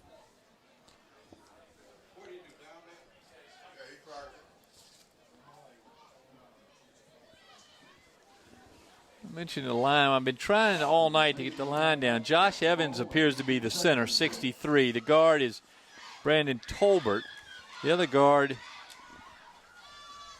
I can't quite Like see. 78 is yeah. Matthew Reed. And back is Ramsey Hyatt behind that line. Hyatt back to pass. It's going to be complete. Near side. He stays in bounds, though. That time, Smith way off his receiver, but doesn't give up many yards. The clock still running as He didn't neither go- team. yeah, he didn't go out of bounds. York does have one timeout left. Norman does not get out of bounds. They have one. I thought they didn't have any more timeouts. Marquise Morris is the missing piece out there. The 51, guard, yeah. and then the other tackle, 76, what it appears to be from these old eyes, Ollie Schlosser.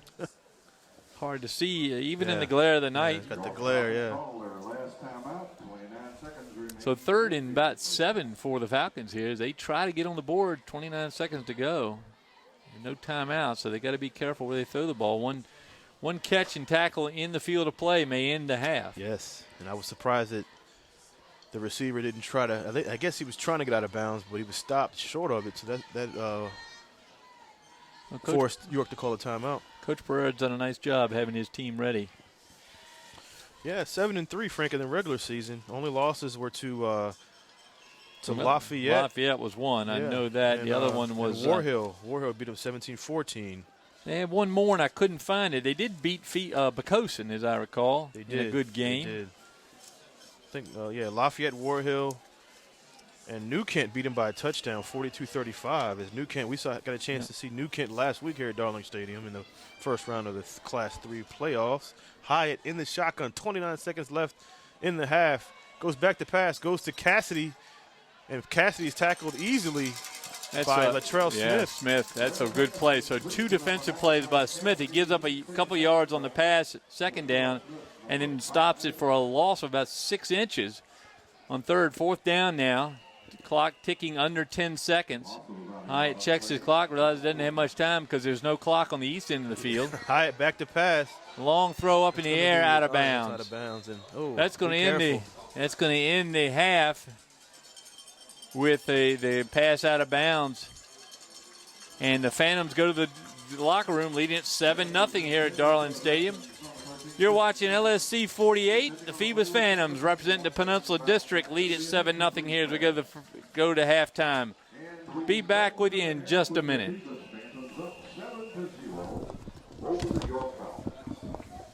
That's ugly football, man. Exactly what happened. He couldn't see the clock. I know. He had to turn to look for the clock. There, come on. Hey, don't tell me there's a part missing. It doesn't work. Two clocks All right, we're back here at Darling Stadium in this beautiful November night. Football game, chill in the air, and the Phoebus Phantoms lead at 7-0. We've got a guest with us tonight. Wube and I have invited Tiante Gray to join us here. Yes. Tiante, thanks for being with us. Thank you for having me. I appreciate it. Now, you and I have gotten to know each other online. You and Wube, the three of us, I think, post more about high school football on the Peninsula than anybody else. How'd you come to be involved with the high school football here? Oh, wow. Well, I have to go back. I'm an old Hampton guy. I grew up in Hampton watching Antoine Womack. I watch all the legends come through here, Ronald Carey. So I've always been a high school football guy. My little brother is Aaron Ward. If you go back from Phoebus days, my little brother is Aaron Ward. So I came through all the Phoebus dynasties and Elon Lewis. I mean, I got to see all those. So my passion was high school football. And as I got older, I still wanted to be involved. And I had an opportunity to get back into high school football. I was a part of the first 757 All-Star game. Oh, very good. With Tommy Reeman and Darnell Moore. And I got to have a chance to sit down and see the back end of things. And I really learned how to recruit and look at kids and see the skill sets and everything like that. I worked with them about 2 or 3 games, and then I had to kick back and focus on my own kids because my kids were getting a little bit older. So so one of my things was I see everybody. Virginia Poly carries the South Side. Right. Daily Press is mostly focused on the Bay Rivers. I mean, it is what it is. They mostly focus on the Bay Rivers. Past couple of years, they came back to the PD. So I was like, well, I'm just going to promote the PD. Well, give me the name of your site on Facebook. Well, my page right here is Hampton Roads High School Football. Actually, I was sharing a lot of stuff, and one of my friends, John Corbin, he created the page, and I just kind of took over and made sure I post everything to the page. All right, we're going to pause a minute with the kickoff. Zach Eagle for the Falcons is going to kick the ball off. Latrell Smith for the Phantoms has got it. He's behind Barry Hargraves, and he comes upfield, and he's still going. He went through a couple Falcons, and he's up over the 40-yard line to the 44. So what do you do? Let's take you right here, and then I'm going to get Wube back on. What are you seeing out of the Phantoms this evening? Have you had a chance to catch in this first part of the game? I haven't had a chance, but I know a lot of the players and everything. And sometimes Phoebus has a tendency to start off slow, and then they get in the groove. And I wish they would change that because these games can get closer than what you want them to be. Just come out, give it to them, make the plays. I mean, they have 2 dynamic running backs, have the best quarterback in the PD, the best wide receiver. I mean, there's no reason this game should be close. They should just spread the offense and get it moving. I think you're right. Well, let's see what we got. Chris Daniels back out with his Phantoms. They lead at 7-0 here. The Falcons have played very well on the line of scrimmage so far tonight. Let's see if the Phantoms have got something special for him. It's going to be Turner up the middle and no dice. As at the bottom there is Marquise Morris, where he's been at the feet of the running back all night. So no gain for the Phantoms. What's the best part about being a part of Hampton Roads, in particular Peninsula football for you? For me, it's to see these kids that you kind of know from rec league, and they grow up, and they're doing what they're supposed to do in the community. And the competition, the PD this year, you can have a top rusher from Mitchfield, a 1-9 team. So everybody has to do their part. That's exactly right. Second and 10 for the Phantoms. Daniels in the shotgun, and he's going to throw it out to the right side. That's Barry Hargraves, who stopped. He was almost stopped. He's still going, and he's up over the first down. So he dragged Phantoms for about 10 yards that time, Tiante. That's what I think. He certainly was the named Offensive Player of the Year in the Peninsula District, but one of the finest athletes we've seen come through Peninsula football. Yes. We haven't seen an athlete like Hargraves in a long time. Big, fast, bulky receiver. Just an athlete. He can run the ball. I mean, I wouldn't mind seeing him in the backfield a little bit. I think in college he may find his way in the backfield because he is a big guy. And sometimes you got to slim down for college wide receiver. But I can see him playing a little bit running back in college. I think I see that as well. He's got the moves, he's got the speed, and then, as you said, he is bulked up. He's a muscular young man. 1st and 10 for the Phantoms from the Falcons 46. They're going to call timeout. Well, let's take this. Well, let me just tell you, I'm going to get Wu-Bei back on here, but I want to thank you for what you're doing for the community. Wu-Bei and I support you. We appreciate you letting us on the Hampton Roads High School Football Board so we can participate. But and we're going to try to follow the Phantoms as far as they'll go. Yeah, me too. I'm going to push this the last standing team, and we're going to push them the rest of this year. And, I appreciate you for having me. This is an honor. First time being in the press box. I get a different view. See everything. I might go for some coaching later on in life. There you go. Well, good to meet you, Tiante Gray. Yes, thank you so much for being with us. Thank you so much. And I'm going to get Wu-Bei. He's wandering around here. Just you can pull a chair up next to if you want. Okay. Don't mind you staying here in the press box with us. All right. I'll follow the show.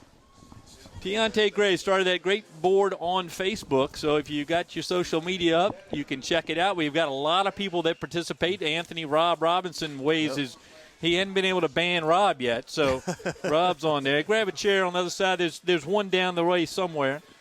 Get Tiante to sit with us here as the Phantoms with the first down over on the 46-yard line. They're on the York side. York, again, has played extremely well, Wu-Bei, in the lines. It's always great to have the chatter of the PD goes back and forth with Mr. Gray on the online, Frank, and it's good to have him up here. Goes back to the action with Turner. Oh, the fumble on the play. Looks like.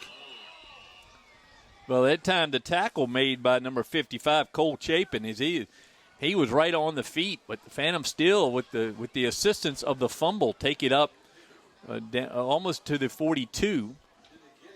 So a second down here in about 6. No, about 7. So luckily for Phoebus, they fell on that fumbles. Turner fumbled the ball, but it looks like Phoebus hopped right on it. So it's, like you said, 2nd and 7 from the 46. Daniels more under center now than in the shotgun from earlier. Daniels going to go to Kimani Robinson, the up man. Good stop out there by the line of the Falcons. Again, they have played tough in the middle. Phantoms are earning every yard they pick up on the ground. That time Robinson picks up maybe a yard. So a huge third down, Frank. 3rd and 7 now from the 43. You almost get the feeling if Phoebus can punch one more in, they'll be in good shape. But the problem is they can't punch it in yet. No, and they're relying very heavily on the defense tonight. As the Falcons have shown a lot of cleverness on offense, but Phantoms caught up with that quickly. And now I've been able to stop them the last few possessions. And the two block field goals. Mm-hmm. So Daniels in the shotgun. Receivers all 3 to the left. Daniels back to pass. Looks like it's going to be a screen to Turner. Turner with some blocks. He has a first down and more. First down, Phoebus. J.T. Anderson at the feet. Good tackle out there on Turner. But not before Turner's up over the first down marker. Good call.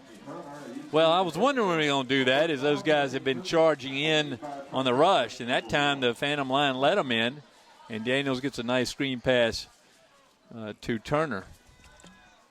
Turner probably has more yards on that play than he's got rushing so far tonight. They've shut him down on the rushing department. 1st and 10 from the 32-yard line of the Falcons. Daniels looking around under center. Barry Jones is the center. Yeah, for Barry's Phoebus. right over top of him. Turner.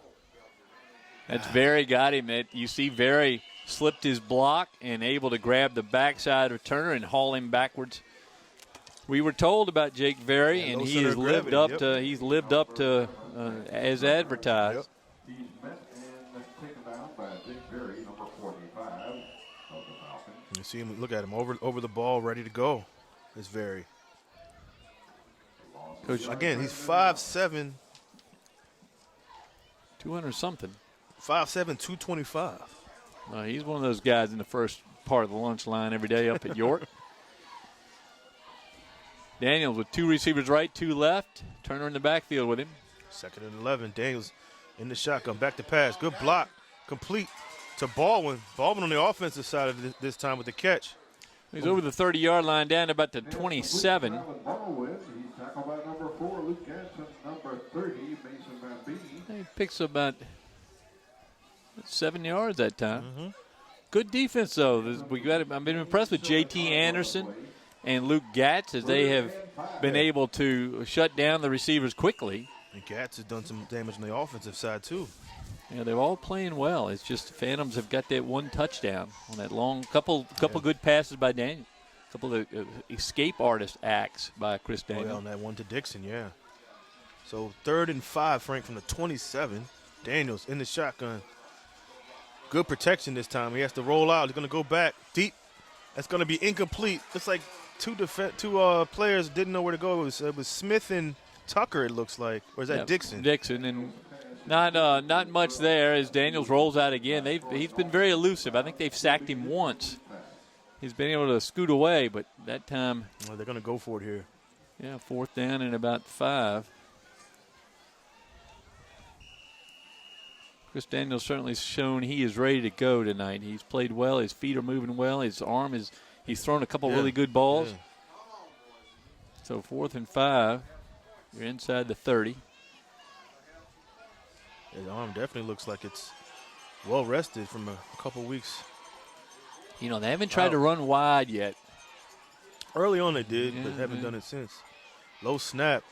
Blitz on. Daniels again escapes. They're going to call good hit. It's going to be incomplete.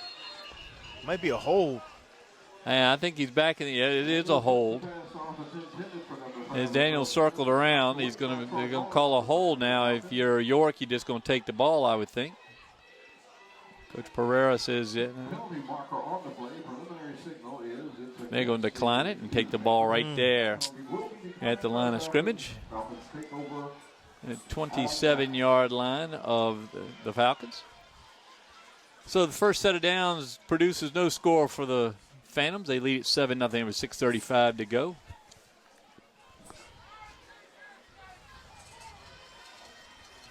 So you see the defense jumping up and down. Trying to warm up again. Trying to get warm. They played a good first half. They did. Against a very talented offense. Here it comes again.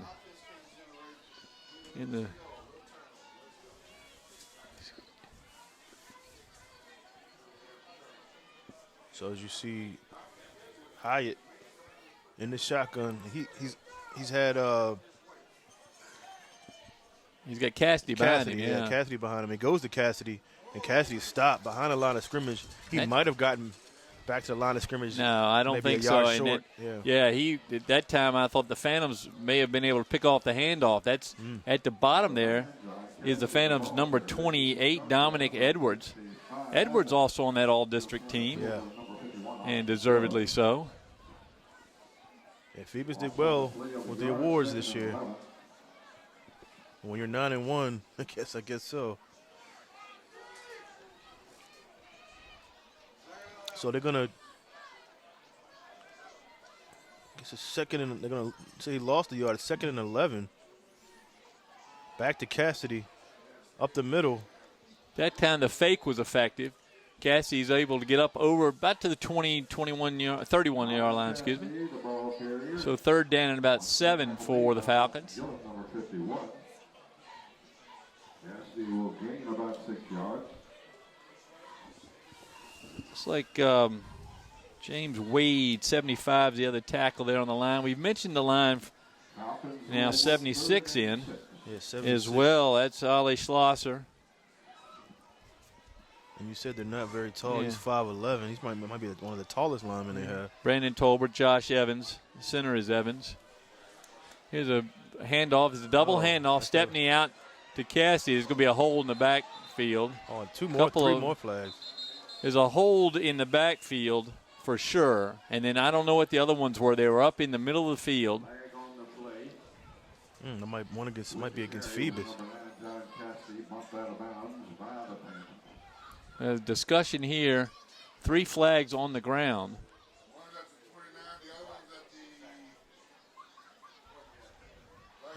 Might be both.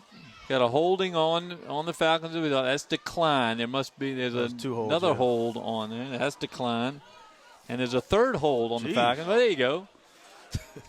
And they take the third one. Why, Wube? Why wouldn't they take the second one? I don't. The second one looked like another, but they take the third holding call, which is considered the one back from the 29. Right. So they're going to go back to the 19. I don't think I've ever seen 3 holding calls on. Yeah, I'm surprised they didn't get maybe a loss of down too with that third one. It's like a bonus prize. So the Falcons facing a third and about a little short of 20. Yeah. Still only 7-0 here. As the crowd gets into it a little bit here. Hide in the shotgun. It goes back to pass. It's going to be incomplete. Through the arms of Corey Wilson. Yeah. He saw it coming, and he was twisted around and couldn't get a good read on it, and it slipped through his hands. So 4th down now with the Falcons deep in their own territory. Their punter drops back. That's Cassidy to punt. Hargraves should get a good run back on this one. Hargraves, who is just anxious to make a good, clean catch and get a running start. A low punt would do just that for him. But Cassidy smartly has been punting it with a lot of hang time. Yep. Another good punt, but a little quicker to Hargraves. He's going to be able to turn this from his 45. There he goes. This is what he was waiting for. And they pull on his shirt. He's still on his feet. It's going to be 5 yards for tearing his shirt. That ball up over the 35 down to about the 33. Great hanging on there by, I believe that was number 13, Christian Evans, who got a hold of the shirt and hung on for dear life, and he's able to slow down Barry Hargraves. That's hard to do because Hargraves could pull an anchor through that line. Just so strong. So a good punt, but it got quickly to Hargraves, and fearless Barry Hargraves just takes it right back up the middle. 1st and 10 for the Phantoms from their own, or from the Falcon 34. So again, Phoebus trying to go up by 2 scores, but the York defense has been here to stay. 4:24 left in the third quarter, 7-0 Phoebus. The double fullbacks again, Kamani Robinson on the left. They're going to go to They Turner. do, right behind the block of Robinson. And Turner right up the middle, and he's gone. Touchdown. Yep. Good block out here by Barry Hargraves. There's a flag that might come back. Oh, my goodness. But there is a flag on the play. Oh, man. Big number 78. Jabari batting down temporarily, but looks like they're going to bring it back. It's called a hold. That's a tough call. I'm not sure. The fans certainly aren't sure. Some of them on their feet with that. They feel like the Phantoms have taken the brunt of the penalties tonight. Jeremy Blunt is going to be mad about that. Hargraves, I thought, had a very clean block, and Robinson had a beautiful block. It had to be on the interior. But it's going to be 1st and 9. The hole was called downfield. Daniels comes out again. Maybe a receiver. That was the big play. That time you saw the benefit of Kamani Robinson, who's on the right side this time, along with Tyrell Daniels on the right, 82. It's hard to tell. It might be 22. This time they're going to fake it to Turner. Daniels, he has a lot of room to run. And this time no chance of getting a hold. I thought maybe they might call Hargraves with a hold. I did too, and Hargraves had a great block. Yeah, he did. And the flip over the back of the tackler is right there. It brings the runner right down to the yard line. There's a flag on the far side of the field, and if he could see a hold from that far, he's got better eyes than me. Phantom's already booing that call. That's so off the play. I'm surprised that's on the same side. Let's see what they call that. Let's see what they call here. Flag on. It's going to be a hold against York. Oh, there we go. So the discussion produces a unexpected result. Hold against the defender that time. And that's declined, and the ball will be placed on the 1 yard line, 1st and goal for the Phantoms. Daniel showed some wheels on that one.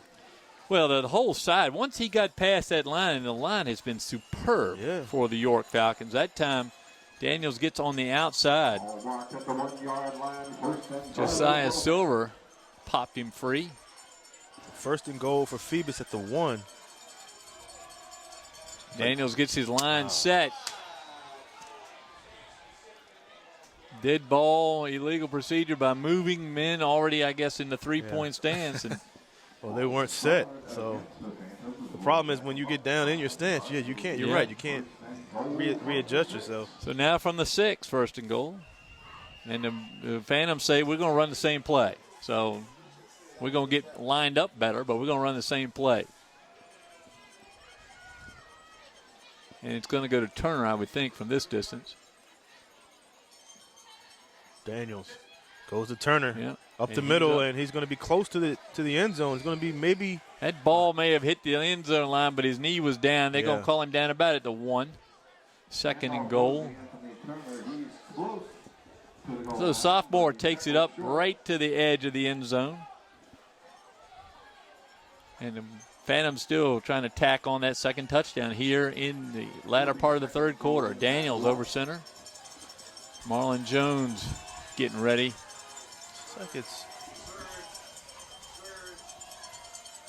Might just go with Daniels. They're going to go back to Turner. Turner easily gets in. Turner right up the highway there. And runs right through York Falcons and into the end zone for the 2nd touchdown for the Phoebus Phantoms here. Good blocking there, Marlon Jones at center. The 2 guards. I know one of them is Malik Hardy. The other one, I believe. Another flag was thrown. That's going to be against York. Frustration. Is Jordan Williams maybe? So the penalty looks like it is called on the York Falcons. Wallace in to kick the extra point. Doug Gear's going to give us the call. Touchdown's good. Personal foul against York. That'll be marked off over the rainbow. Yeah. That's what that sign is. Davey Gears says it'll be marked off on the kickoff. So York gives up the touchdown, and they're going to get the ball deep in their own territory on the ensuing kickoff. Yeah. Here comes Channel 13. Look at that. Welcome. And the kick is up, and it looks like it drops over good. 14-0 Phantoms here. With 2:58 to go here in the 3rd quarter. Another penalty marker, yeah. Flags flying on this drive, but for the first time in the game, they've been mostly on the York Falcons. Falcons have played very well, but the Phantoms have come out with a few new changes in the offense. You notice he was up under center more in this quarter than he was in the first half. Yeah, I mentioned that. Yeah, he was. And the running game is all of a sudden freed up. I mean, they've kept the 2 tight ends, 2 fullbacks, I should say. And that, well, you're right, because that time it looked like Gilliam that was up. Austin that was up on the line. Looks like Hayes was also up there with Robinson. So 14-0, 2:58 to go in the third quarter. And the Phantoms fans a little more comfortable now with the 2-touchdown lead. So, again, the winner plays the winner of Norcom Hopewell. Yep. So that's last time I checked, that was 14-12 Norcom in the third quarter. That'd be an upset. I would, yeah. Well, I mean, Hopewell number 1 seed. No, Phoebus is number 1. Phoebus number 1. Hopewell's 2. Yeah. And again, Norcom getting a lot of players back. They were banged up early in the year. Actually, Hopewell beat Norcom early in the year, 13-0. Well, that game last year, Hopewell won the title, but they beat the Phantoms 7-6 here at Darlin Stadium. Wallace will kick off from the Falcon 45. Phantoms will kick off from the 45-yard line of the Like Jaden Flood Brown back for the Falcons. He's back behind his own 5-yard line. Let's see if Wallace can punch this in the end zone. Well, Wallace and the Phantoms trying to just put the nail in the coffin here in this quarter.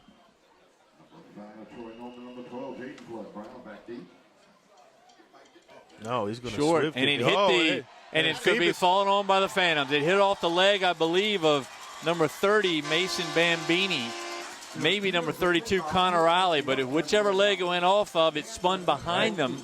Their momentum going to the right, the ball went back towards the left.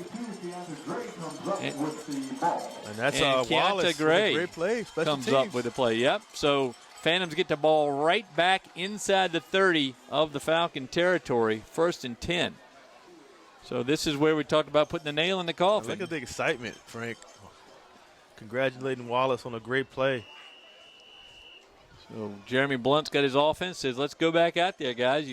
Not much of a breather, but we needed another touchdown here. This Falcon team is I said they go with a play showed action. themselves very well. Yeah, I said they go to play action fake here and try to go for the juggler here. Marlon Jones was springing his step over the ball.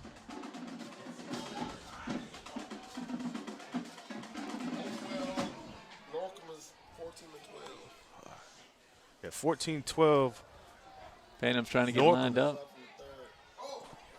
Again, that time the snap almost to the Falcons. Very chasing the quarterback, Daniels. Daniels go down the field. And caught. Latrell Smith. No, he dropped it when he hit the ground. He called it out of bounds, it looks like. In the NFL, that'd be a touchdown. Yeah, who knows? It would take 20 minutes to figure it out. And they had 40 camera angles. We don't have a better camera angle on that, so it's ball either bounced out of his hands when he hit the ground, or he was out of bounds when he caught it. I thought he caught it. 2nd and 10 for the Phantoms. Good throw by Daniels. Again, he escaped after being pressured by the York defense. Out comes big number 54, Romel Lewis. That's Hardy. He's a sophomore. Hardy coming out? 54, yeah. I think he's replacing Donovan Cooper. Now they've alternated a few guys in there in the line. Oh, no. Ball gets away, still in the air. Daniels and the Falcons, number 1 falls on it. Try Cartwright. Yeah. That bad snap got out of the hands. I'm not sure Daniels knew it was out of his hands. Well, that's the second bad snap we saw in this drive. Well, again, cold football. Yeah.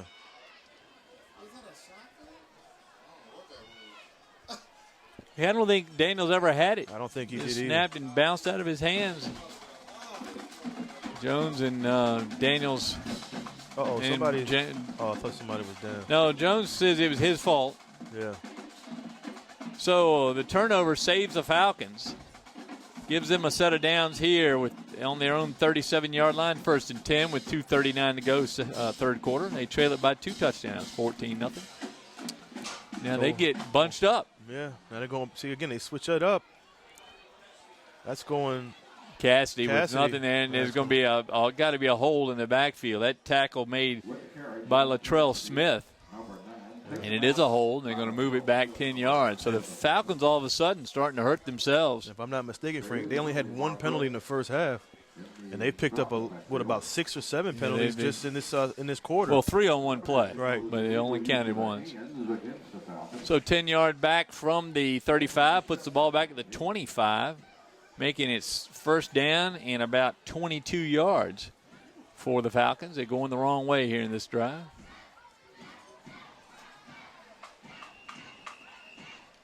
It brought the Phantom band to life as they are very excited about the 14-point lead. Yeah, we love having the band out here. You know, they've stuck it out on a cold night. So 1st and 22. So direct snap. It's like it's going to be a pass. And the ball is a jump ball. Oh, and it's caught. And it was At that time, Baldwin let his receiver go, watching his teammate try to catch the interception. And instead, by Baldwin falling away, the receiver wide open and makes the catch. So kind of a Hail Mary from Hyatt. Turns out to be one of his longest gainers of the night.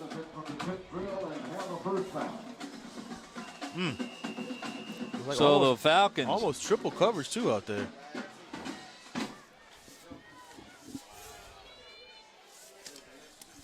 So first 10 from the 37-yard line of the Phantoms. This time it's a double reverse. Yeah, and Troy Norman takes it up over left guard. They're And pulling he out picks all the about 5 yards. They really are. It's been a well-coached offense. I agree. I mean, they've switched it up a lot. You know, they went to the running game, and then they switched it up in the second quarter. Now they're back going to the running game here. So 2nd and 5 for the Falcons. Kept Phoebus defense on their toes. This time it goes back to Cassidy up the middle. Cassidy just riding his blocker. Man, Big first number down, 60. York.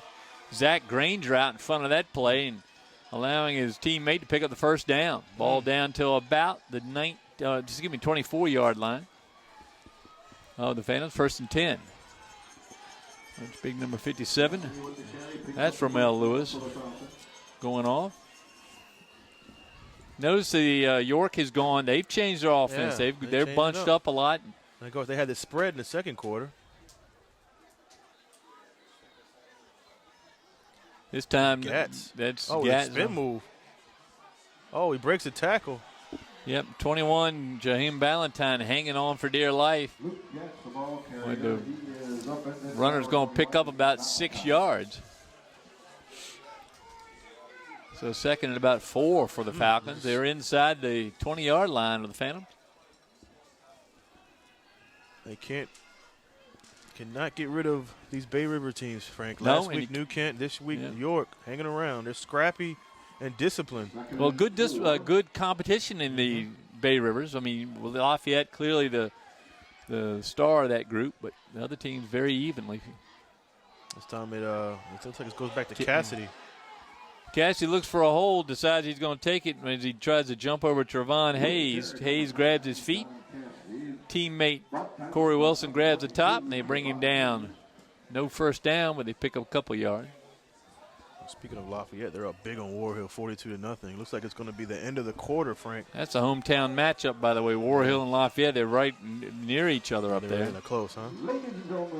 So the Phantoms raise 4 fingers to signify we're going to the 4th quarter.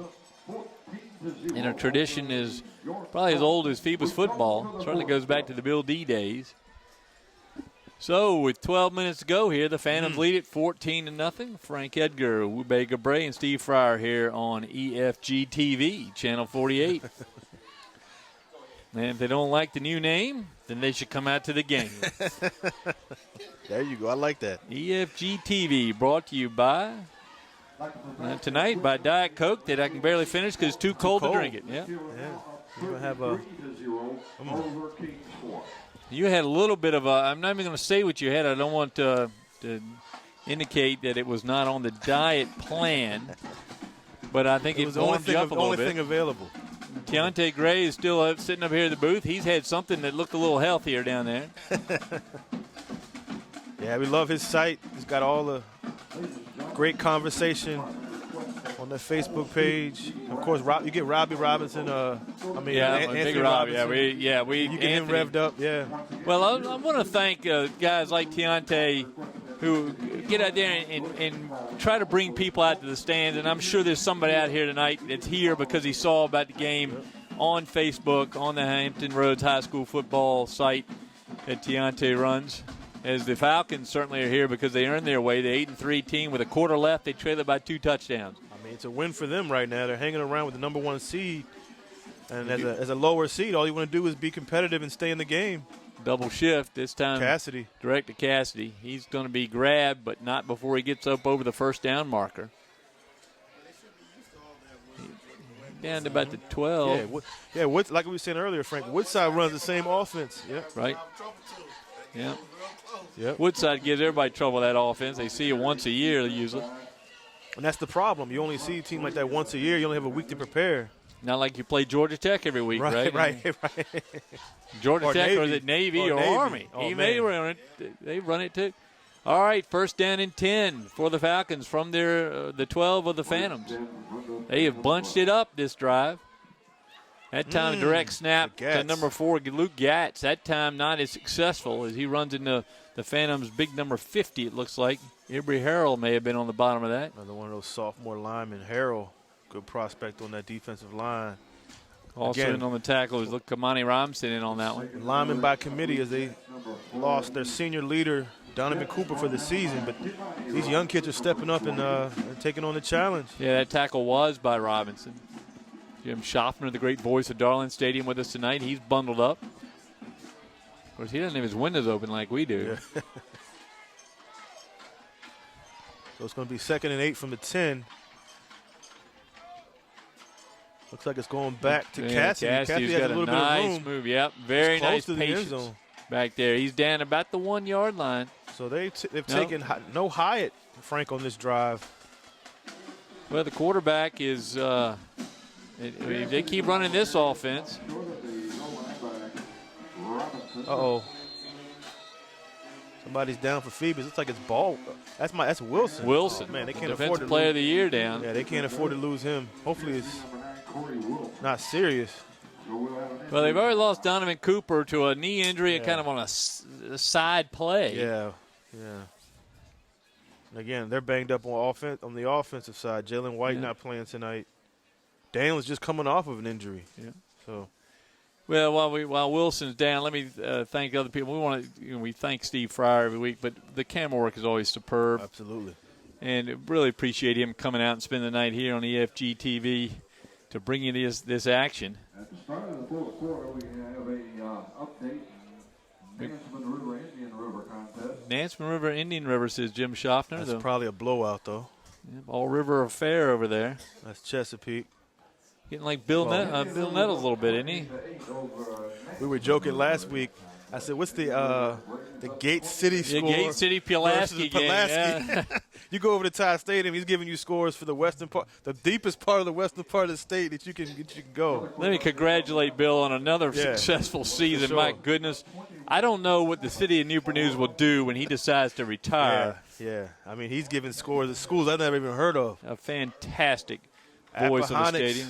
Yeah, that's right. All the Attuxes out on the western side of our Commonwealth. Wilson up and moving, Okay, so it that's may good to just see. got I hate to say it, his bell rung a little bit or got twisted up, but he looks like he's going to be strong coming off. Again, Peninsula District Player of the Year, Frank.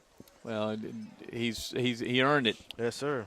Good season. So Wilson off, and I thought I saw Turner throw a helmet on and go out. It looks like they're going to go with Davis. And Valentine is also in there. He's a junior. He's a 5'10 junior. Jaheim Valentine. So it's going to be third and goal? But the 3 or 2? 1-1. Third and goal from the 1. So the York that's the 3. York Falcons trying to get on the scoreboard. It's going to be a direct snap to number 4, Gatz. Oh, he's in. Boy, they waited to blow their whistle. Oh, they call a touchdown. Not and another Phantom down. They just pushed the pile in and kept pushing, and the York Falcons on the board. You said another player down? Yeah, he was, and he's up again. Looks like number 50, Embry Harrell, was down for a minute. So here comes the kicker, Zach Eagle, who's gotten 2 field goal attempts blocked. So the Falcons trying to do what Parkview tried to do on them last week, which is come back in the fourth quarter. Yeah. And short kick, and it got over. It looks like a dying duck from Eagle. And he's lucky to get that one over, but they put the 7th point on the board. 14-7 now. The Phantoms lead it, but the Falcons are not giving up. That new offensive set, Wu Bei, really shook things up. And I don't think Phoebus was prepared. I mean, I think they were under the impression that York was going to go back to the spread. They went back to the wing T formation. Yeah, both teams we've seen have changed their offense in the second half, and both teams successfully drove the ball for a touchdown. All right, now you have Phoebus has to make sure they don't turn the ball over, Frank. It's 14-7. You have a little life out of York, confidence. And this is the season. It's win or go home at this point. Oh, yeah. This has been a hard-fought game. Falcons right back in it. Zach Eagle to tee it up for his team. Hargraves back, of course, Latrell Smith. And Caleb Randolph back now. 10 minutes. He's going to come a little closer, expecting maybe they've got to look for an onside kick here. Oh, they're missing a player. They're missing a player. Well, on comes number 80, Zion Porter-Irvin. He gets a push on the field. Eagle. Oh, he's going to do a little short kick. It's keeping it away from Tylen Baldwin points behind him, and that's Latrell Smith. That's Smith. Smith going to run that thing back deep in the York territory, still on his feet, down to the 20, still on his feet, and he's back.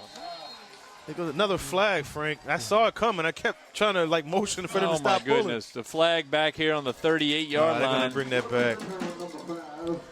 It's like the referee had his hand in his pocket waiting for it. There's a flag at the end of the play too. Looks like a hit to the head. At least the indication from the side judge was a hit to the head. He punched towards his temple, which would have to be on the Falcons, but the flag upfield definitely on the Phantoms. So discussion here by Doug Gear's group of officials. They've had their hands full tonight. Two good teams that at times led to a flurry of flags. Committee meeting there just short of the 20 of Falcon territory. That time Latrell Smith just charged ahead, right up middle. Yeah, I mean, he uses. They try to keep it away from Hargraves. Little do they know, Latrell Smith is a great athlete as well. I think he became the first team kick returner. He did. They kept kicking away from Hargraves. I told that story today. I said he's so good they didn't make first team kick return because they kick away from him. Right. Long discussion about why the scoreboard on that end of the field is not lit up. We've had that discussion today. Here we go.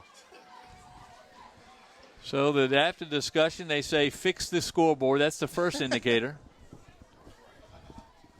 Now Jeremy Blunt is going to get an option here of some sort of call.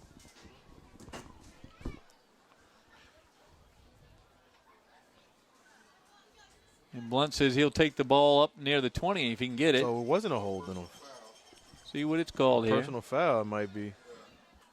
Personal foul against the Falcons. That was a helmet to helmet. They're going to decline. That's decline. There's a foul that will not be accepted.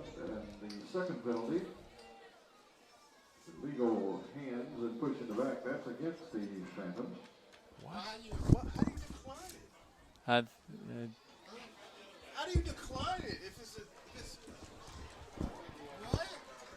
Hey, Drew. Well, somehow out of all of that, and Doug Pereira over there. I mean, I'm just as confused as him. And now the ball comes back, and they just pick a line, yard line, equally between the two. There we go. Man. Out of all that discussion, we got a conclusion. It's 1st and 10 from the 30. And I guess I see that the scoreboard still needs to be fixed. That's the ruling there. So 1st and 10 for the Phantoms on the 30. Daniels this time, again, like we said, Frank, shotgun first half, and now he's under center. Looks like it's Kimani Robinson and Turner in the backfield. He's going to go to Turner with Kimani Robinson. Great tackle. Nice tackle out there by number 30. That's Mason Bambini, and a flag called late. That's going to be against Phoebus. And Robinson comes up limping.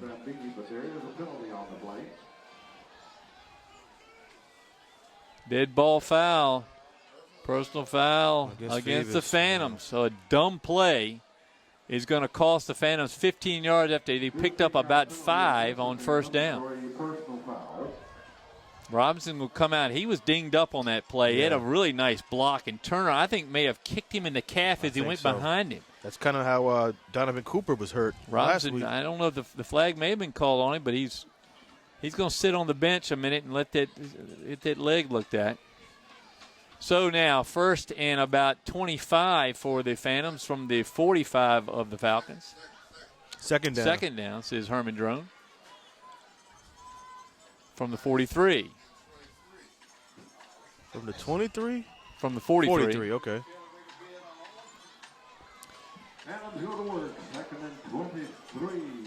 And now it's just Turner and Daniels in the backfield. No fullback as Robinson sitting on the bench with a dinged-up leg. Can't afford to lose him. Daniels in the shotgun. Good snap. Going to go back to pass. It's going to be incomplete, intended for Hargraves. Oh, and a little bit overthrown there. So now, easy decision for Coach Blunt. Actually, But third down. Third so down. Yeah, he's going to pick a play. And I wouldn't be surprised if he tried to go to Hargraves on the post. I think Barry Hargraves, if they can give him time to pass it. And they haven't had much time. Barry can break free now and then keep an eye on Latrell Smith, who's going to be on the other side. Daniels hasn't had much time tonight, though. Actually, they both go left along with Dallin Dixon. And Tucker is the tight end. They're going to go Tucker. Tucker's up the seam. Pressure again. He's going to have to tuck it. And he does. And he steps out of short. bounds at the 31. So I think he was looking for John Tucker, Frank, in the post route. Well, the York line, defensive line, has played superb football tonight. They have, absolutely. And they have challenged this Phoebus team. They trail it by 1 touchdown, thanks really to them. Yeah, on the fumble. So they're going to go for it here. So Daniels with a play here. They're going to go for the too far back for Wallace to get a good shot at it. It's going to be 4th and 11 from the 31.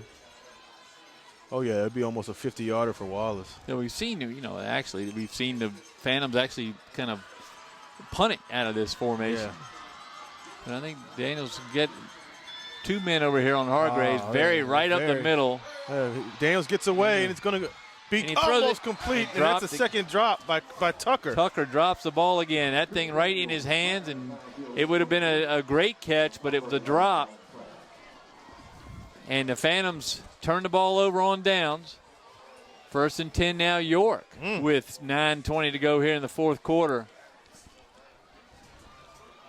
Good pass from Daniels. I've been very impressed with Chris Daniels tonight. He's gotten stronger as this season's gone on. Absolutely. He's not known as a runner, but he has enough running ability to get out of sacks. And he saw Tucker. Tucker might have been a little short, but so Hyatt sits on the bench. Yeah. And the Falcons go to that wing tee looking, Woodside looking play where the quarterback, I guess, is Gatz, number 4. He's Gatz and Cassidy. He's going to go to Cassidy. And he's going to follow at that time. He's about to get his arm pulled off, but the big man continues up over the line of scrimmage and forces his way down about to the 35-yard line. Trying to see if I see Kimani Robinson back in there. He still looks like he's on the bench. But see if this Phoebus defense can come through, Frank. They're going to have to right here. This has been their strength through year after year. Second down and about 6 for the Falcons as Cassidy picks up a big 4 on first down. Wilson back in the game, number 9 for the Phantoms at the right end here. Goes to Gatz, isn't it? Or Cassidy? Man, that's Cassidy, and he had a big hole up the middle. He gets a first down. Tackle out there made by the Phantoms. Number 31, who gets up a little slow. No, it's 21. 21, that's Jaheim Valentine. Jaheim Valentine's played pretty well tonight. He's been in a lot of tackles. So 1st and 10 for the Falcons from their 46. Dickie Van Dyke trying to get his team warmed up and ready to go here. They're facing this really challenging offense that York has put in the second half. Back to Direct Cassidy. snap, yep. Something as simple as that has been working for York, though. Well, they let the ball out. I find it remarkable that the whistle seems to be coming a little late, and then when it's blown, it's when the ball pops out. Right. Cassidy, though, after taking a few hits early in the first half, has proven that he can wear them out, and he pushes that ball up to the 50, 3rd and 6. Now, 2nd and 6, for the Falcons. 2nd and 6, yeah. 7 minutes left, Frank. The clock is run. It's been a very quick game. Both teams keeping the ball on the field of play. So it's going to be another direct snap, like you said. Cassidy to right behind Gatz, and he leaps over the tackle out there. Definitely 4-down territory Smith for York. Absolutely, but of course they're third and about 3. We haven't seen Hyatt in the whole fourth quarter. No, and the whole second half. I should say, yeah. Hyatt's over there holding the sticks. He played well. Well, they've changed the offense. Right. And not having seen York before this season, I don't know if they've played this before, but this is a great move by Coach Pereira. Okay, so it's 3rd and 3, Frank, from the 47. Back to Cassidy. They're going to do another, and that's going to be a first down. That's Norman with the ball in it, number 5. He's up over the 45 down to about the 43, and that's going to carry it. The way they're playing it, Frank, I'm sure they have run this before. As Cassidy got it and handed off. They've had that double handoff to Norman. Yeah.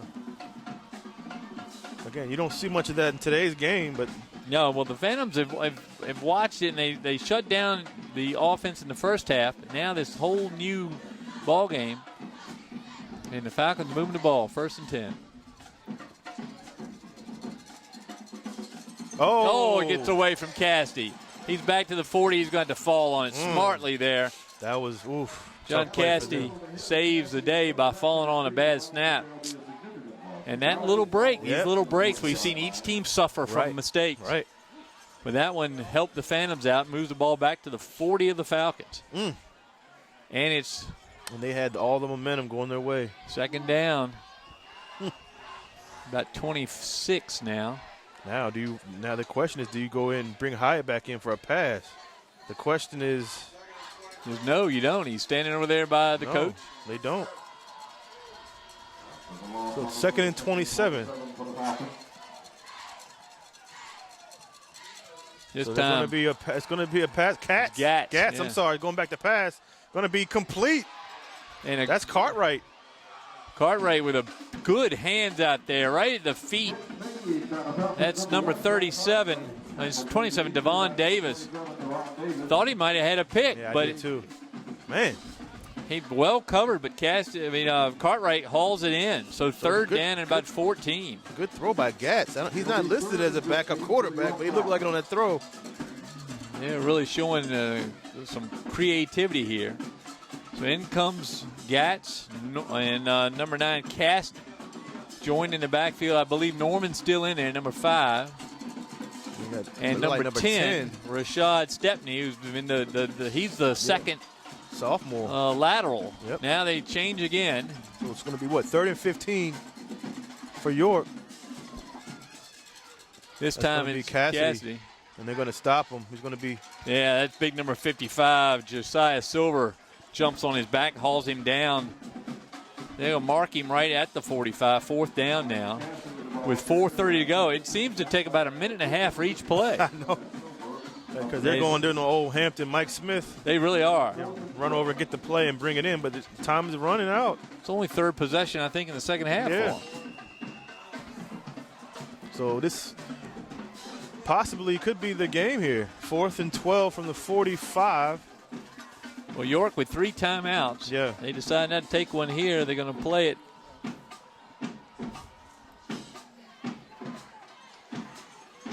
So again,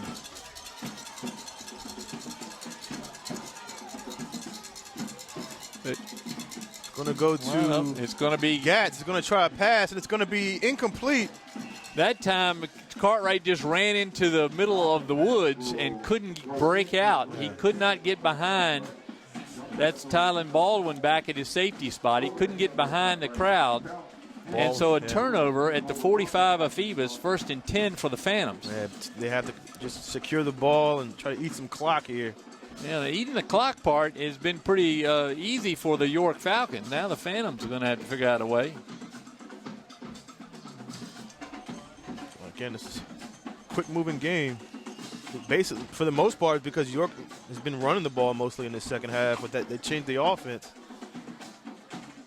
So not many dead balls, as you see.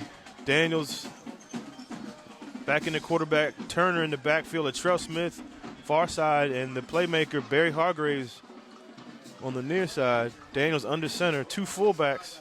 Barry man-to-man out here on the far right. Going to go to Turner. Turner with a little hole, breaks one tackle. He's still on his feet. Well, good blocking up there by Jabari Batten, by Marlon Jones. And that's a flag. And that's Batten down. Yeah, the flag is on what happened to Batten. Batten got tangled up as he was the big man. Oh, he got hit in the yeah, he got hit in a bad spot, and it's going to be a penalty for hitting him in a bad spot. All I can say is the guy that committed the penalty is lucky that Batten didn't fall on him. Batten 309. 309 with, well, let's just say before he eats. The big man got hit in a bad spot, and I think they're going to call a penalty, an after-the-play penalty. Let's see, dead ball, crossing the arms. And so the ball's going to move further down and towards the goal line, brought down to the 35 of the Falcons. So Batten took one for the team on that one. Did. And that's first down for the Phantoms. A bad place to take one, though. Yep. Now, his teammate, one of his teammates over there gave him a big smile, so we know he's okay. But bad place to be hit, but he picked up 10. Hopefully he can come back in. So 1st and 10 from the 35. Now the double fullback, Robinson in. Yeah. Daniels. York showing blitz. Goes to Turner. Turner cuts it inside. Finds his way up the middle. That's what he's been waiting for all day. Good cut by Turner. He's going to score. Touchdown Phoebus. And he's in. Good cutback. No flags. We're looking for the flags, but we see none. And Turner finally finds the hole. He goes behind Robinson and then cuts left and heads down. And the Falcons, I think, realize it is just not enough time for that clever offense of theirs to score 2. Man, good cut by Turner. Yeah, good push for the line. Finally, the line is starting to make some impression on that York defensive line. Big number 51, Marquise Morris, who's played wonderfully all day for the Falcons, is slow getting back to the line of scrimmage. He does make it. Wallace in, kick his 3rd extra point. Out of the hole, Latrell Smith. 20-7 at the moment. 3:08 to go here in the 4th. Snap, set, looks good. That's good. So Wallace kicks 3 for 3 at point afters, and the Phantoms move ahead 21-7 here in this round 2. Insurance touchdown there. Of the playoffs. What is this? Region 3A /B 27 east of the Mississippi, whatever they call it in the VHSL. Class 3, and this is the Class 3A, right. Yeah. So the Phantoms move ahead with 3 to go, and barring mistakes, that should be enough, as the Falcons have shown a great resiliency and a lot of cleverness here in the second half.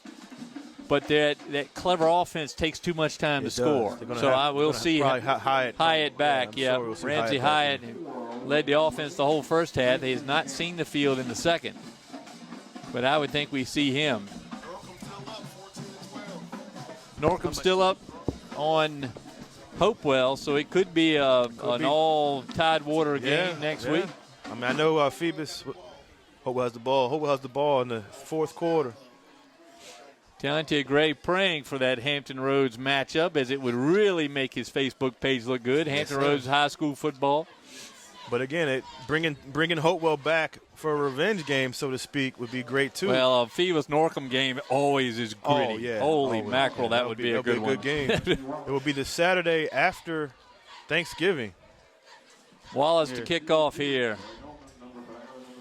Well, first things first, Phoebus has to hold on. 3:08 left. They've been in a good one tonight, the Phantoms have, and he kicks it low and bounces in the hands of, is that Cassidy? Or is that Norman? Looks like Cassidy on that. Cassidy very much an upright runner, and he's had a marvelous game. It's Norman that carried the ball up. Norman, okay, number 5. So out comes Hyatt, as expected. Ramsey Hyatt, number 2 for the Falcons, is going to have to try to open it up, and the Phantoms expect that. And this is where you see Smith, Baldwin. Teray Newsom, linebacker. and number 25. Him called his number a lot tonight. So 4 receivers, 2 left, 2 right. Tight end to the left side for Hyatt. Nobody in the backfield with Ramsey Hyatt.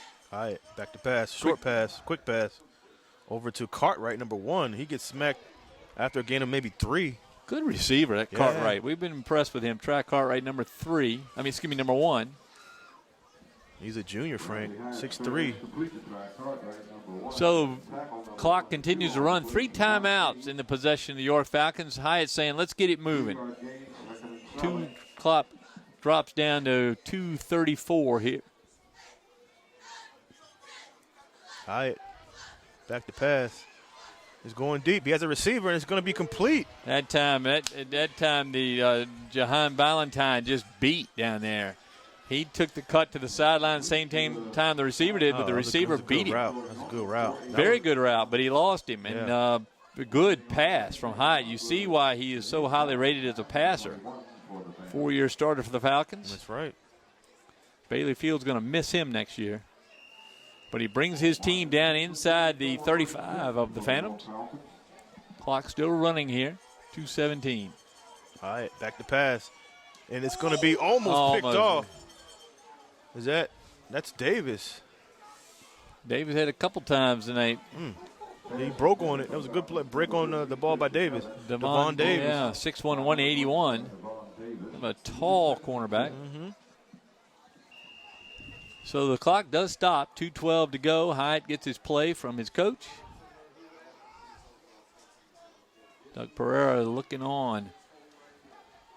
Throw quickly over the right to Norman. He gets close to a first down. And gets out of bounds. Stop that clock. 2:06 now. Hayes pushed him out. It's going to be 3rd and maybe 2. It's really been an all hands on deck for both teams tonight. Seen a number of different players. Nobody's really dominated. Other than I'd say the York offensive line did a great job first half. That one right over the middle, very nearly cost Gatz his life. Well, I mean, for me, the key play, Frank, was Daniels escaping the sack in that first half, finding Dixon down the sideline. That basically opened it up. And it gave them a 7-0 lead, and that's what they've held on to, and now they've pushed ahead by 14. So Hyatt getting some time to. Well, now Phoebus calls a timeout. Phoebus said with 1 timeout left now, and Blunt's going to talk to his defense. With 2:03 to go, they moved the ball. The Falcons have moved the ball very quickly. Well, folks, we think the game would be the Saturday after Thanksgiving. There's no promise of that. I know the Phantoms often play on Saturdays in the playoff time. Yes, they went with the Friday night game tonight. I think York is a Friday night team. Yeah. But that game next week is either here at Darling or it's going to be over at Norcom. Looks like it's going to be here. Looks like Norcom did get the win. I see Norcom from Portsmouth has won that big matchup. They've knocked off the defending state champions, the Hopewell team. 14-12. That was a monster ball game. Yeah. That was up in Hopewell. Up in Hopewell. Oh, boy. So that shows you how good Norcom has gotten after that 13-0 defeat earlier in the year by Hopewell. Well, they just teams get better in the playoff. Yep. The defending champion out, opening up the Class 3 championship to a new team. Phantoms would like to fill that role. So would the Falcons. The Falcons trail it by 2 touchdowns, 2:03 to go. Ramsey Hyatt. Oh, they go with Cassidy with a direct snap. Oh, he runs into his own man, but still gets the first down. Hyatt is really good about getting on the back of whoever's in front of him. He's still on his feet. He's been a hard man to knock down.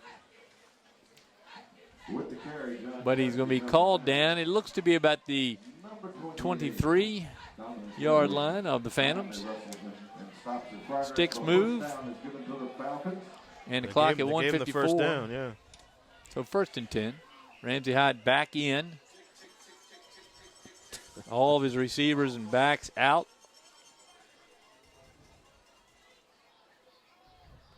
Hyatt.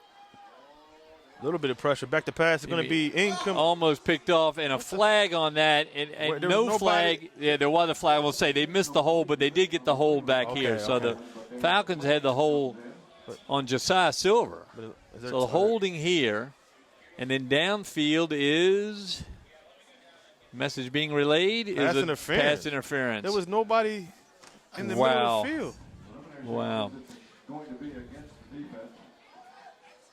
So we got a hold clearly in the backfield on the Falcons. Pass interference on the defense. They're going to offset and replay the down. Jim Schaffner reporting accurately. I want to thank Jim. I tell you, Jim Schaffner has been a great addition to the city of Hampton's athletic department as he's been calling games here at Darling Stadium for a number of years now. We want to thank him for all he does. Hyatt, having heard Jim Schaffner's voice, takes the low snap. Throw out to number 5. Norman, and that's a great catch by Troy Norman. He brings it down inside the 20. So the Falcons continue to move the ball. 1:33 to go here in the game. And Hyatt says, forget that play. Let's go with another one. 2 right, 2 left. Receiver, tight end on the left side of the line. Silver has to go through that tight end, and that one just over the head of the receiver, number 13, Christian Evans. Haven't heard his name much tonight. No, he's been covered well. That time covered by Devon Davis. Yeah, man, that's that tall. Kind of a tall matchup out there. But the clock stops. 2 timeouts left for the Falcons. I think 1 for the Phantoms. Maybe it's 3 and 1. That's what they have on the board. Herman's got 3 and 1, so 3 timeouts left. I know Coach Pereira over there wants to keep as many as he can for a last drive if he can get a touchdown here. So out comes Ramsey Hyatt, the senior, trying to lead his team into the 3rd round of the playoffs. He's got a uphill battle, but he's moving them uphill. Hyatt back to pass. Silver again pushed off the play, but Hyatt's going to run it. Oh, takes a big hit. And he takes a big hit right down there. Gets the ball up to the 15. That's probably as far as they're going to give him. Good play by Hyatt. Seeing nothing downfield. 4th down, and the Falcons are going to take their first timeout.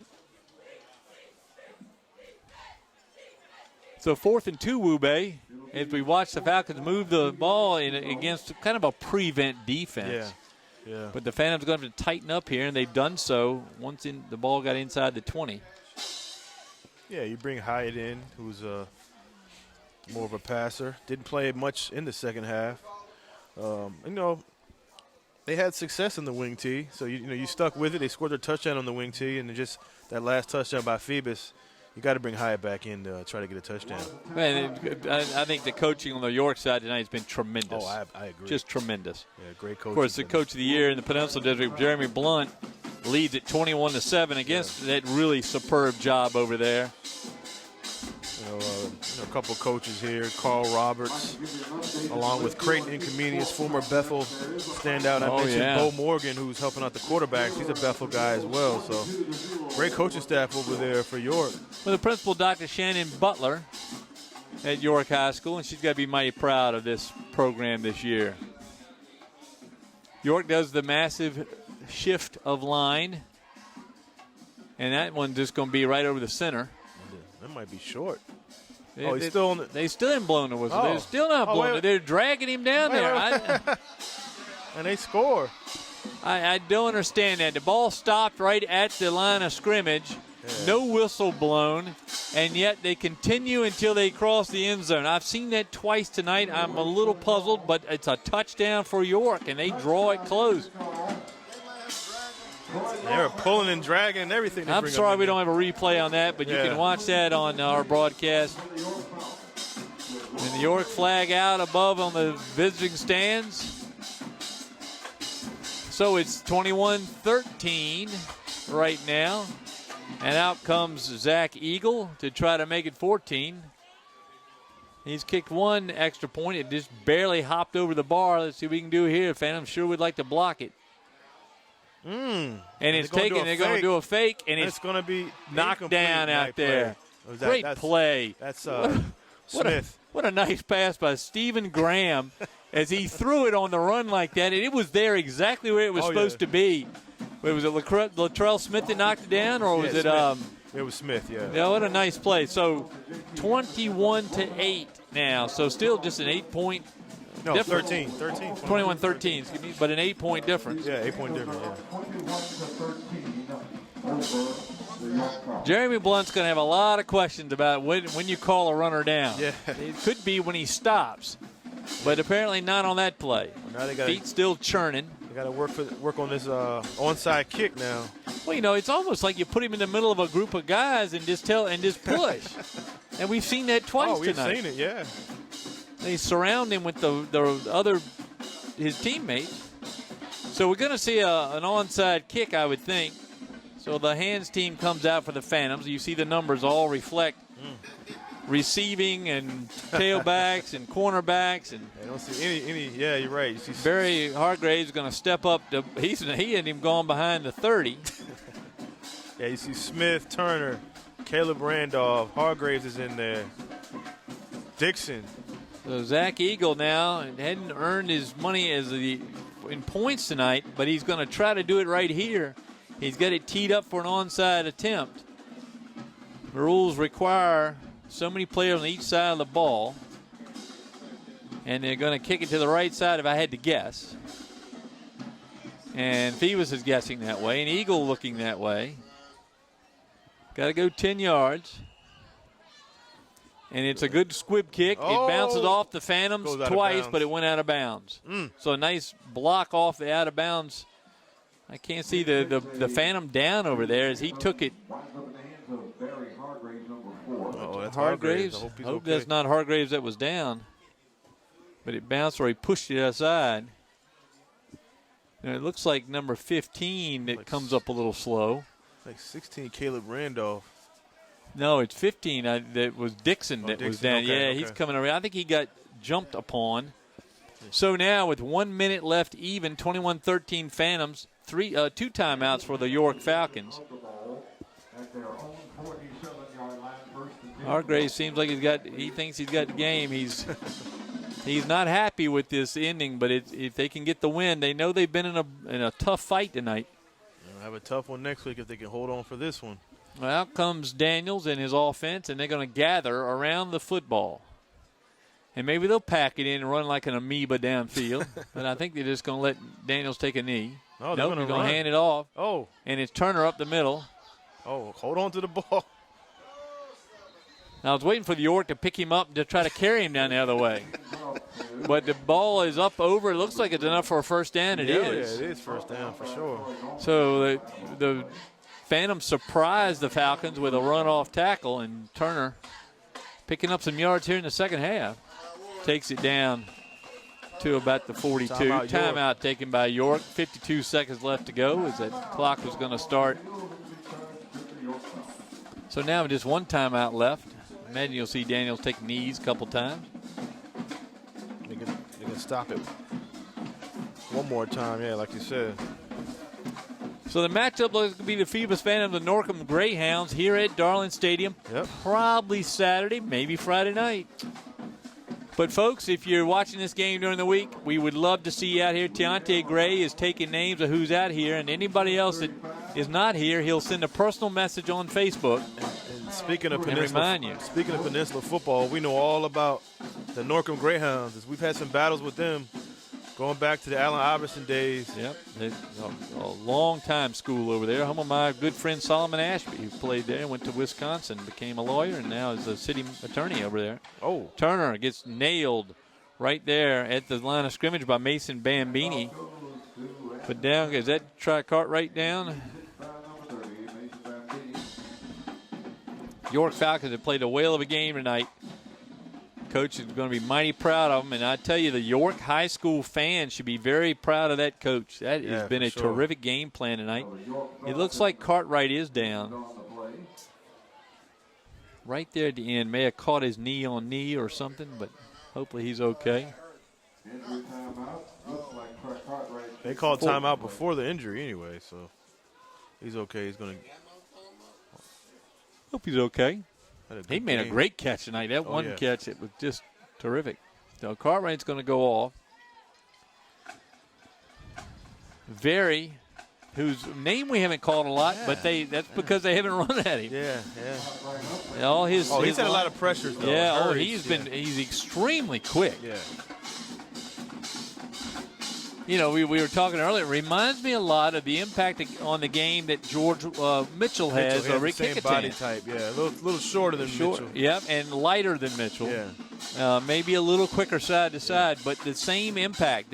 People don't run over top of it. Oh, no, for sure. I mean, he's right over the center. Puts a lot of pressure on that. He and Marlon Jones probably have a great deal of respect for each other tonight. They have seen each other. I'm sure Marlon has seen him more than he's seen anybody else this week. Probably tired of seeing him. 48 seconds to go. Phantoms gather around for the knee. And they take the knee, and the Falcons come across, and I'm surprised right there. The officials seem to let that go. And see, out comes Robinson. As he got dinged up on that. He was dinged up early tonight when his own man, I think, hit him in the ankle, maybe. I think so. That's the same way that Cooper got hurt. One more snap. As Chris Daniels comes up and shakes some hands and said, we don't need that kind of stuff here at the end of the game. Flying into the line.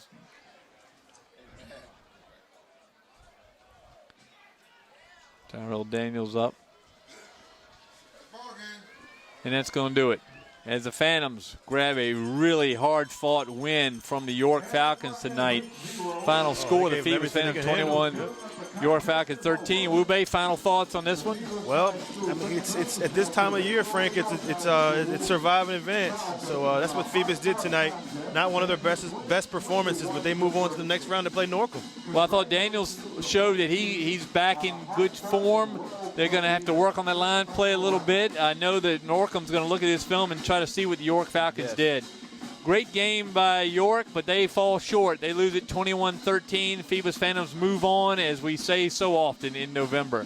So on behalf of Stephen Fryer, who's done such a fine job bringing you the video tonight, and Wube Gabre and Frank Edgar, we sign off from Darling Stadium here on a cold November night. Final score, Phoebus 21, York 13. See you next week on EFG TV.